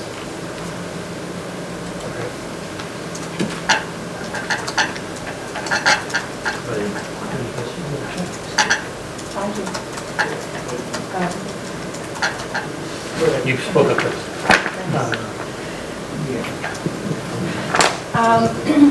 The buses. I could be wrong, but does the high school and junior high now travel on the same bus? They do, yes. So, we would have high school and junior high children on the same bus going to two different spots? No. So bus drop-off is singular for the site. We've actually going to expand the bus loop. There's 100 capacity for 16 buses. I think there's 14 buses. So 16 buses can stack up double queued with 3 unloading and loading at the end. And the bus discharge is at this point. This is the corner of the existing high school, where the Scituate High School sign is. This versus the new school. So like I say, the Arts Plaza, this paved area in between the two buildings, that is the middle school entrance for bus students. And then I will link to another drawing back to a bigger scale. High school students will walk down the sidewalk, and here's the high school entrance. So the bus loop is right between these two entrances for students. So, traffic, vehicular traffic, would not be allowed into this loop where the buses will go. Right. Correct. It's big enough and completely separate from the 2-3 lanes that we just talked about. Okay. One of my major concerns about the traffic flow, if you go, I have the plan in front of me, you have an island further down by one of the cafeterias, you're parking on both sides. It is really, for a lot of people, very unclear whether they're supposed to take right or left to, to go around that island. Yes. And then you end up with a sidewalk to almost nowhere that makes that so narrow that it's very difficult to navigate. have you given any thought to taking that sidewalk, which again, seems to be there for no reason, and making it less wide, so that you have more of a distance? That you basically, you're funneling people into a very narrow space, which doesn't make a whole lot of sense to me. Generally, our approach to the north side of the site has been to just resurface the existing paving. So I understand what you're talking about, It doesn't- and we can address it, I but it is an think you existing should. condition. Especially because you are now putting a fine arts center in the back that's going to be open to the public. That becomes a very difficult traffic area through there. It really does. Whether it's for town elections, whether it's town meeting, whatever happens is going to happen out back for the public. And I think one of the things you're talking about is basically having a wayfinding system that's easily readable, so that when someone enters the site who doesn't go to school there every day, has a clue which way to go to get to a public event, whether that's a town meeting or whatever the Right. event is. So starting back at Note A, what you're looking at there is some sort of signage that directs people like any other wayfinding. And when I mean wayfinding, I'm talking not about your standard handicap sign or traffic sign. Stop sign. I'm talking about a series of signs with arrows that say, visitor parking, bus drop-off, high school drop-off, and to, the other direction, town hall, whatever that is. You're looking for a readable, systematic way of being able to wayfind around the building. Just so that when you have a special event, you may want to just not have permanent signage for that, but you want to have it planned out so you can let people know where to go. Because this island makes no sense at all. It narrows everything down, and then you either go around it, and then into this little hourglass, waste, whatever you want to call it, or you go to the right of it, it's two-way traffic. It makes absolutely no sense to me. I agree. It was meant to protect people who park there, backing up into. Well, that may be true, That's but probably the design. But that's the turnaround, right? And That used to be- the proposed turnaround for traffic for high school drop-off. So it seems to me that's going to be freed up and parking largely removed from that area Yes. to widen the pavement area. and it should be one way. Well, it would be one way. Yeah, it isn't. On the ultimate plan, and you're going to come in here and loop this and go back out. Okay, you're going to stop here, unless you've got a reason to come out. This is the part I'm talking about, right? That's a disaster. Yeah, but that's very easy. Can you move You've got to, I think it space was to- 2 slides before this where you're showing, yeah, that was right there. Go back. One more. Go back. One more to the, Right right there. That's what they're talking about, the Okay. very top. Right, Before that's you what I'm do that talking loop. about. You've been pulling me up. Bump outage. You're looking for it to be better defined, so people Better will know. defined. Well, and also no parking, so Yes. nobody's trying to back out into that traffic pattern. I mean, That's why the island's there in the that's first going place. to kill people. And again, I think it's, it's a balancing of what's already there and adding and changing things to respond to what you're doing, which is to have a very clear and observable, if it, looks like a drop box like that, then it must be a drop-off type of thing, so that you can kind of look at You it. are changing the dynamic here, because there's one way in and one way out of that back parking lot now, right? You're not going up, you can't go around. Only during pickup and drop-off. So you're absolutely right, when you're in that peak time of, you want to funnel people certain ways to keep traffic separate. This is going to open up, if drop-off was 7:30 or whatever, by 9 o'clock in the morning, you're going to open all those gates? Yes. The whole idea is that, especially if you're doing an Not for event. events, I'm talking about school days. Oh, school days, yeah. Once you get past that drop-off period, once you get past that pickup period, there's the option of opening up those gates. No, there's an option, I just think, my question is that going to be the standard? Yeah, and I think one of the things that we had talked about is on a site like this, especially an existing site where you're trying to, add additional movement and you're trying to figure out what the best kind of layout is to actually have a monitoring system where the first year, actually the fall of the first year you're open, fully functioning, is to monitor what the traffic flows are, so that you can make changes to say, at whatever, 9 o'clock every day, these gates get open, or whatever that time is, and to look at kind of different patterns. And I know the folks from the high school and talking to a lot of other folks that kind of control pickup and drop off, sometimes the routes that you end up with aren't always intuitive at the beginning. And so what you want to do is make sure you keep it flexible. So we want to set a defined thing, make sure we monitor it to see if there's like, if you did this one simple thing, eliminate this one parking spot, whatever it may be, all of a sudden it clears up stuff. Or, geez, we really need this extra sign right here.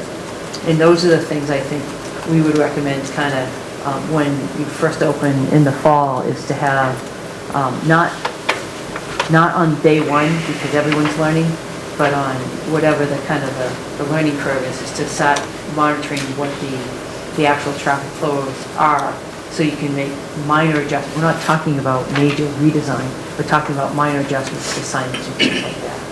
What you're talking about is clarification. That's different, yeah. But it's clarification in terms of when you come to this island, Yep. you really don't know whether to go right around it or left around it, right? And you can look at that, because there is an imbalance. You know, There is. with the roadway, it starts to suggest to go one way, but Yes. not really suggesting. Yeah, it looks like there's two-way traffic to the left and one-way traffic to the right. Yes, if I could add a little bit to that back area with the gates. There's a reason why you wouldn't want traffic going through there during school hours. Number one, the access to the fields and amenities with physical education and so forth, there's going to be students going out that way from where the locker rooms are and gymnasiums, heading out that way. And the sight lines back there are not that great because it's very tight between the building, the building and the tennis courts. So initially, our thinking is to keep those closed during school hours and then open them up after hours. We can monitor that because they're gates that are flexible. I mean, we can monitor that, and if we feel we can open them during the day, we will. But I have some safety concerns in that area with the amount of students who could be going back and forth and the poor sight lines that are there. And obviously, what we're trying to do is work with the school to come up with a plan that makes the most sense, but also give some flexibility to being able to, make minor adjustments and make it better and figure out what the best management for the traffic is on site. And I just hope we have enough swing room for these buses in the drop-off to come into checked two-way that. traffic. Yeah, we checked that. We did turning radius. Turning radius. I know it looks small here, but it is a big site. It's big. It's actually a big improvement on what we have now. Well, if you can improve the further out, Yeah, no, we know exactly what you're talking about. We knew that's a problem. up it there. is a problem, it's Yeah. huge. It's awkward, it's just. It makes no sense. Okay. Laura, did you have anything on traffic? Just to maybe reiterate some of the comments of the consulting engineer, the traffic review engineer, and something seemed amazingly, I hate to use the word, but obvious, but it's funny because there are things that are not there now which you really would think would be there. For instance, at C, there's no stop sign coming out. At A, there is, but at C, there is not. Also, at the roadway behind the town hall, there's no stop sign at the end of that one either. Some way to slow the movement of vehicles on that back loop might be really valuable, even if it's just like a speed sign of some kind. Once in a while now, you run into people just rushing through there, and I think we're all really lucky that there aren't more accidents back there. Let's see. The widening of the First Parish Road driveway, I think you you were gonna do that one entering lane with two exit lanes. Yeah, it's already on the plan. That's in the plan. That was already on the plan. Previous discussion, proposing that proposal. Right. They're talking about a police detail at, you know, in the mornings and school arrival and dismissal. Maybe the first week or two, that might not be a bad thing to do, if there's a budget for it somehow. Yeah. Just to train people. Yeah. I would agree that whenever you introduce new patterns, there's going to be confusion. I don't care how many letters you send out to parents, you're going to have a learning curve there, and the first few weeks is not going to be pretty, which I say is when you start monitoring, doing it the first week is not going to really help. People have to learn what to do, and then once they learn what to do, then they'll start adjusting, and that's when you need to figure out what they're adjusting to. The reversal of the traffic in front of Town Hall, I'm someone who uses that building on a daily basis. I think the hardest thing about that would be to change people's habits. Another thing I would recommend against that, you know, when the police and fire move out, the roadway behind Town Hall, it's going to get a lot of increased flexibility. So maybe that's the route, the cut through that's developed. And I think we didn't want to make a definitive recommendation because we know there's a lot of other voices about how the function is of the other buildings. Plus, you're going to have two buildings that will possibly have different functions. So we want to make sure we include, you know, stakeholders to kind of understand that.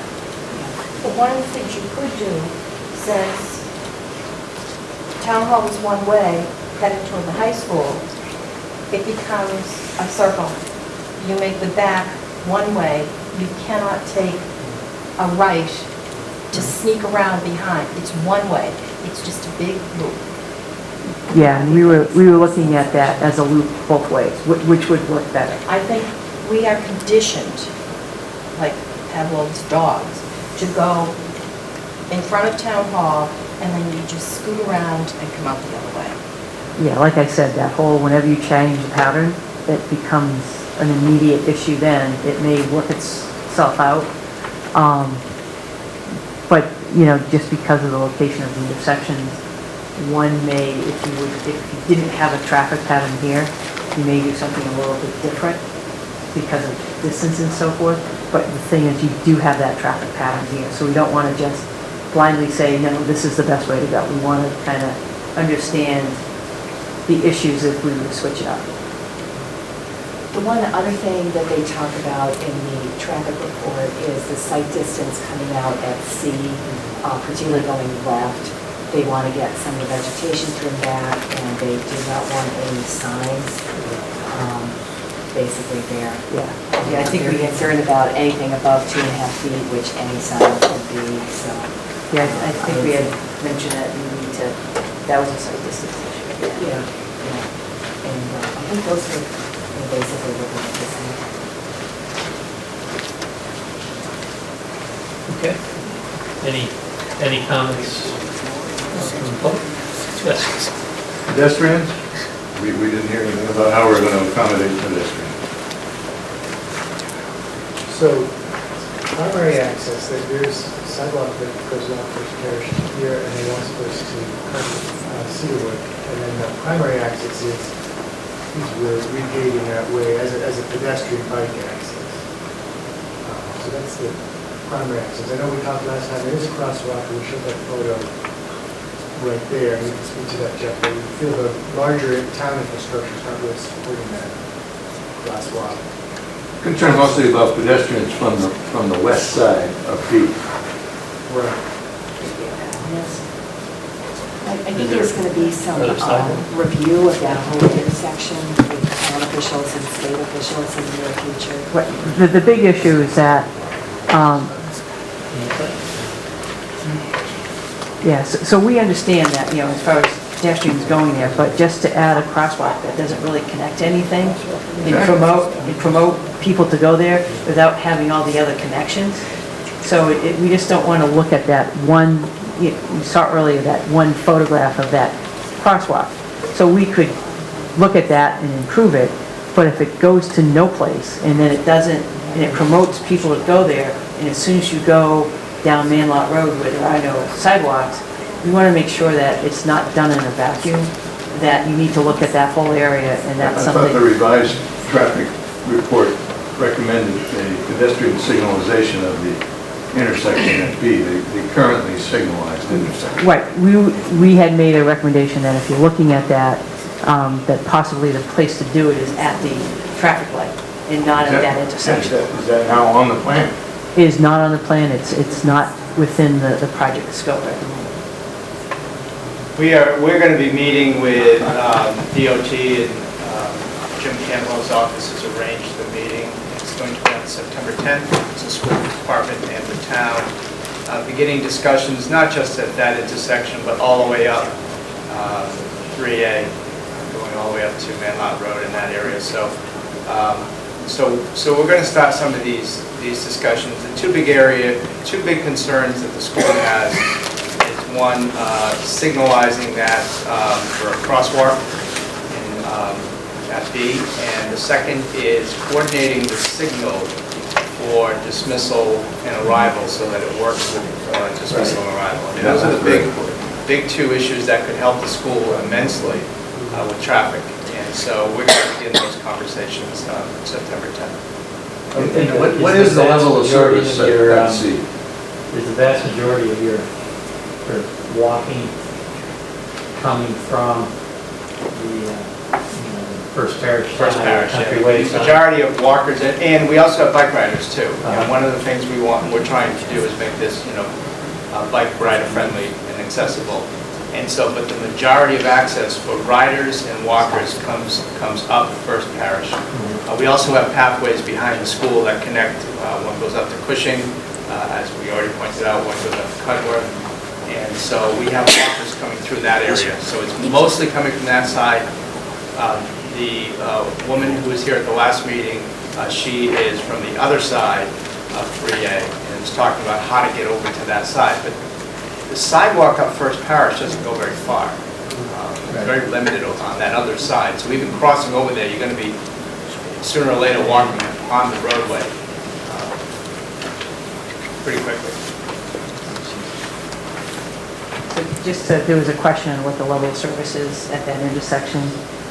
So for the weekday morning, it's a C. For the weekday evening peak, and that peak is, that's the afternoon, during school is a B. And then that's existing conditions, and when you go to proposed, the weekday morning peak would remain a C, and then again, this would drop down from B to a C. We'll see, that's with the three-lane configuration.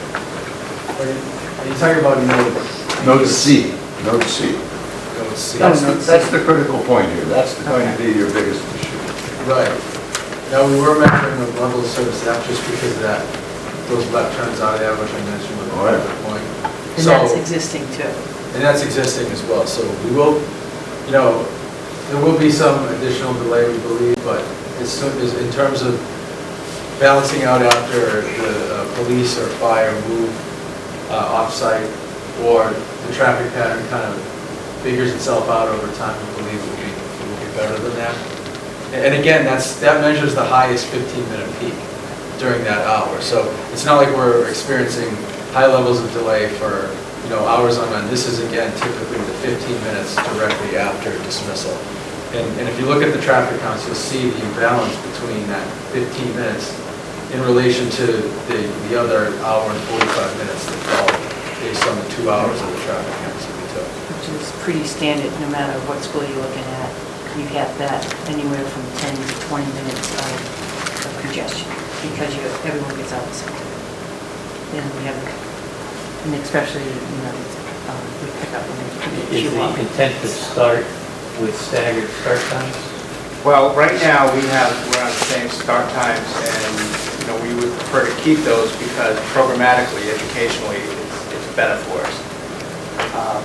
And that's where we want to assess to say in that first year, how can we manage traffic flow in that first year? One of the options that we have, one of the fallback options, is to go to a staggered start time. And that's a you know, sort of a quick and easy way to do it. But we would like education to drive the decisions here, so we would prefer to try, if we can, to start at the same time, because there are educationally and programmatically there are advantages to doing that. That's part of the reason why the school was located here in the first place. When you start to stagger in time, you lose some of those educational advantages. But it is a fallback, you know, that we can easily go to, which will resolve some of the traffic congestion. But then would you need another whole set of buses? No, it's the same buses. We would just go to another tier of busing, so you just spread out the routes a little bit.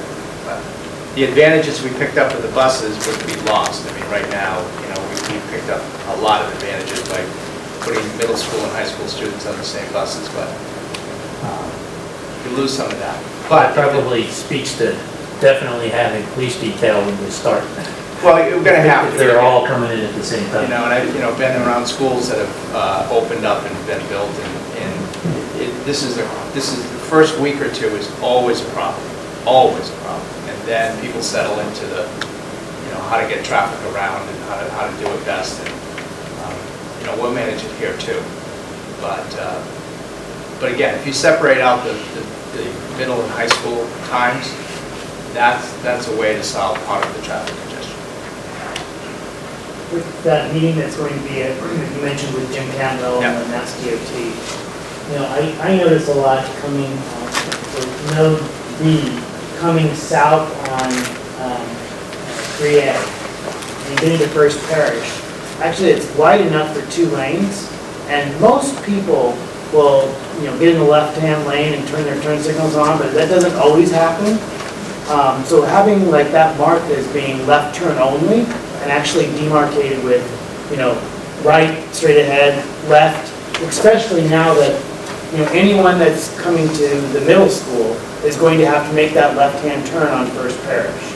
So that could potentially be a choke point to some degree if people don't know that they should be in the left-hand lane to be turning left. I mean, that happens to me like every morning. I'm in the, let's say I'm going straight, but then people try to pass me on the right-hand side. There's no lanes or there's no marks that designate what you should be doing, whether turning left or going straight. Right. So, but I know that that's a Mass DOT issue, but it's going to impact the traffic flow on First. And you're right, there's enough room to have 2 lanes. Yeah. Oh, yeah, exactly. That's all I know. Going back. Yeah, we're sure running out of time. You gotta address the number of parking spaces? I think that was actually. I was asked, so this is the existing counts. We are going to lose these 56 spots here and some of these 49 spots if this parking here is lost. But we're adding spots. We're adding a lot of spots along this side. We're going to add, we talked to rec, we actually are going to add some more spots back here. So there's parking north of those gates to service the rec department. We'll still have 18 spots here. There'll be 4 spots that are the service spots. This is the service kitchen entrance to the middle school. The 6 handicap spots and then 180 spots down there. So that we're proposing 514 spots, which is 162 space increase over the existing conditions. Now, how many are at the junior high now? Oh, what did that have? 60. I mean, but people park everywhere. All over the place, yeah. So is 162 enough? Yes, we calculated 125 would be enough. But we're kind of saying if there's 60, I'd be surprised. Yeah, this improved, not only does it improve parking for staff at the middle school, but it also improves parking for events that occur on the property. As you know, when town meeting, graduation, any large event on here, there's not enough, like people park all over the place. This is 162 parking increase for what, you know, this site is going to greatly enhance events. And then during off hours, you can take the bus lane and double stripe it to have additional parking spaces also. Is there a visual that illustrates how far up the existing paved path up to Cedarwood the new parking lot extends? Because I noticed there's a dig hole where those test sites were dug, about 2/3 of the way up the hill, and I'm just curious as to the extent of the 180 space lot.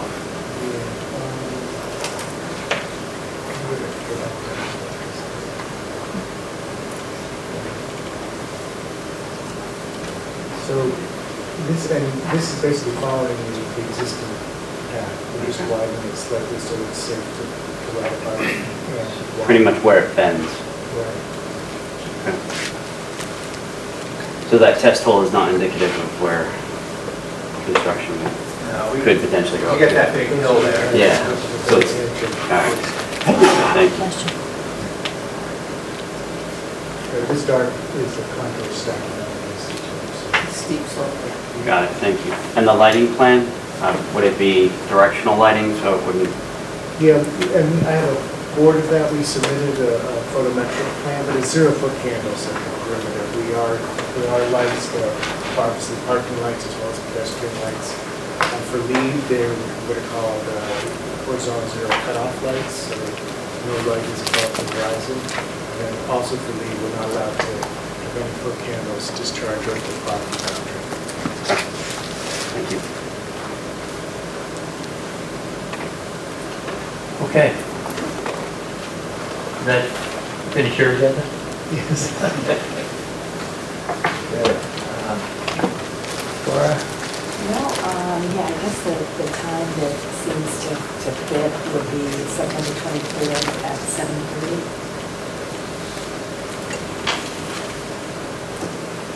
We're kind of juggling the public safety and the school.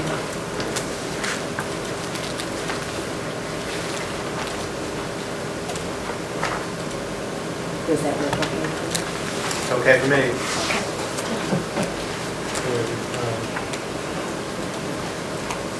I move to accept the applicant's request to continue the site plan administrative review and stormwater permit public hearings for proposed middle school at 460 First Parish Road, 606 Chief Justice Cushing Highway until September 24th, 2015 at 7:30 p.m. at Town Hall. Second. All those in favor? Aye. Okay. Thank you. Thank you. You're welcome to stay around for the rest of the meeting. I was actually going to go.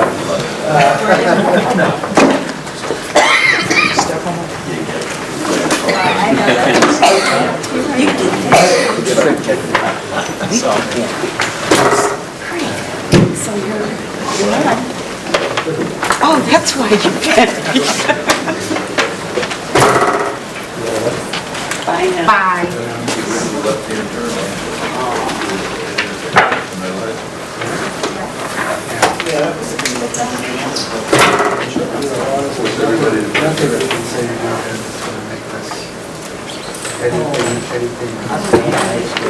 High School Drive, you go right, and then north.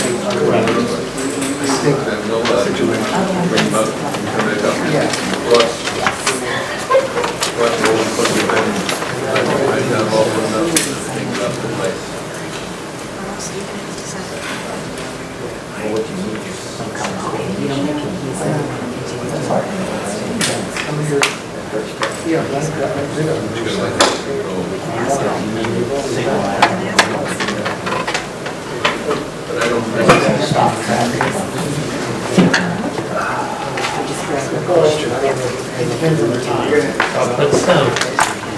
Okay.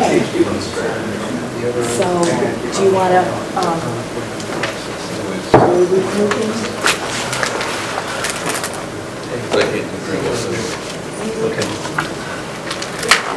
I'm going to join my friends in Concom. He's had it with us. I don't blame him. I would join the ZBA. They never make this thing.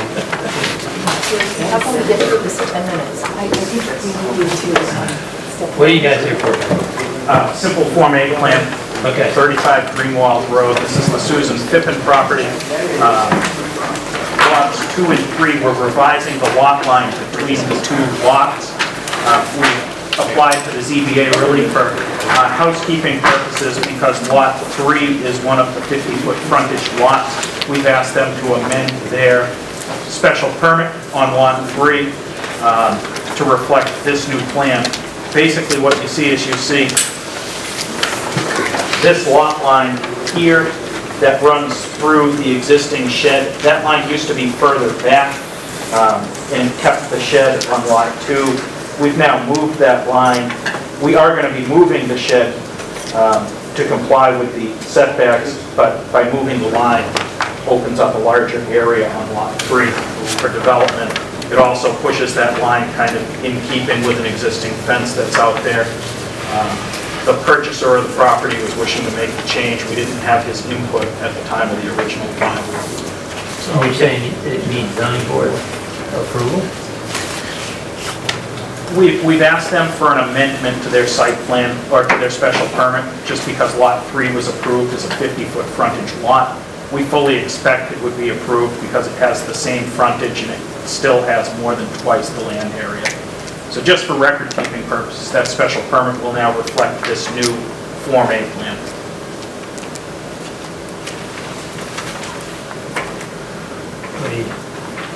Rush things. I have no questions. Questions? No, actually, I remember that the grading plan that came with this set had a very strange little steep grade and a tight situation between the house location and the property line right there, which you seem to have alleviated, so I think this is definitely an improvement.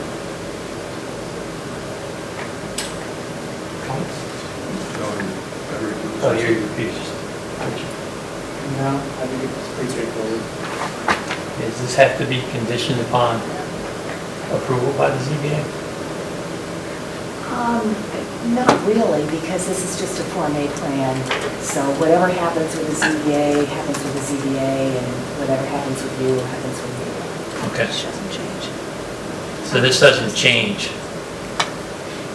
because the ZBA's already approved something else? Yeah, they're going to have to go back and get the ZBA to change what they did to make it consistent with this, but that doesn't affect you doing this. Okay, Are you ready? I'm ready. Rock and roll. I move to endorse as approval under the subdivision control law not required a plan of land in Scituate, Mass. Showing a division of parcels 33-6-31, 33-6-16, and 33-6-16A, 35 Greenwald Road, prepared by Morse Engineering Company, Inc., for the Susan A. Pippin Trust revised, dated August 15, 2015, as the division of the tract of land shown is not a subdivision because every lot shown on the plan has frontage of at least the distance presently required by the Scituate zoning bylaw on the public way of Greenwald Road. The ZBA 50-foot frontage special permit, the planning board common driveway special permit, and the A&R are all to be recorded together and recording information furnished to the planning board. Second. All those in favor? Aye. Thank you. Okay.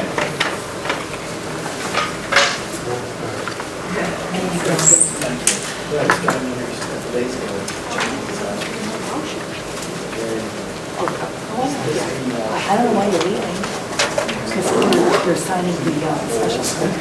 Yeah, they haven't done that yet. Do we have anybody here for any of this? Notice we have somebody in the audience here. Are you here for? Oh, you're with that, okay. Mr. Brown. We putting off the White Ash Farm? Yeah, we're putting off White Ash Farm completely, but we have to, we need a motion to endorse the common driveway special permit plans. Do we have such a motion?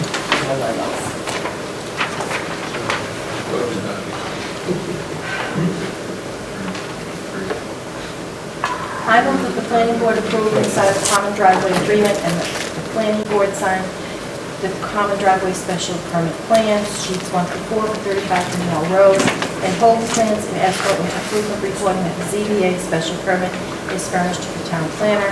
The revised drawings dated August 24, 2015 for the common driveway special permit. The 35 Greenwall Road show an interior lot line change between lots 2 and 3, which is minor in nature and does not affect the frontage for the lots of proposed stormwater for the project. Other conditions required prior to signing the plans have been met. Have a second? Second? All those in favor? Aye. Okay. Great. Okay. For what? Accounting, do we need to? There's meeting minutes, I know we have. We got minutes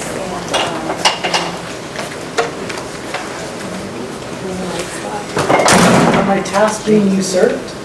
Hey, You're in the wrong end of the room. Or the right end of the room. It just makes you feel like you were just a convenience. I know, I feel neglected. you'll get over it. Okay, Move the minutes of August 13th, 2015. I second that, or you have to approve, right? Yes. A second? all those in favor? Aye. and there's the town bill there. I almost did this. Move to pay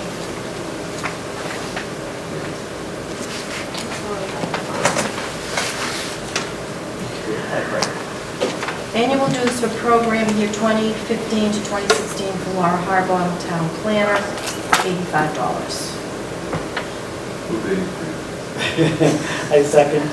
All those in favor? Aye. Okay. As the, I might need to sign those now. Yes.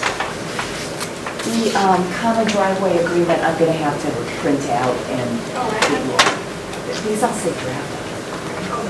Yeah, All right. so we'll Can get we that dispense signed. on any liaison reports or town planner? Do you have anything else we need to? No, I think I'll report Okay. it. Move to adjourn. Oh, I wanted to say, don't worry, it's not on you, Ann. No, unfortunately, next meeting, and even the following meeting, the first one I'm going to be in Singapore, the second one I'm going to be in Budapest, Hungary. So for the next two meetings, I will not be here and will be representing. That's what I We'll miss you dearly. Aren't you glad I'm here? I say that all the time. I should do. Yeah. Okay, I have Bob's motion. Those in favor? Aye. I know you were on that.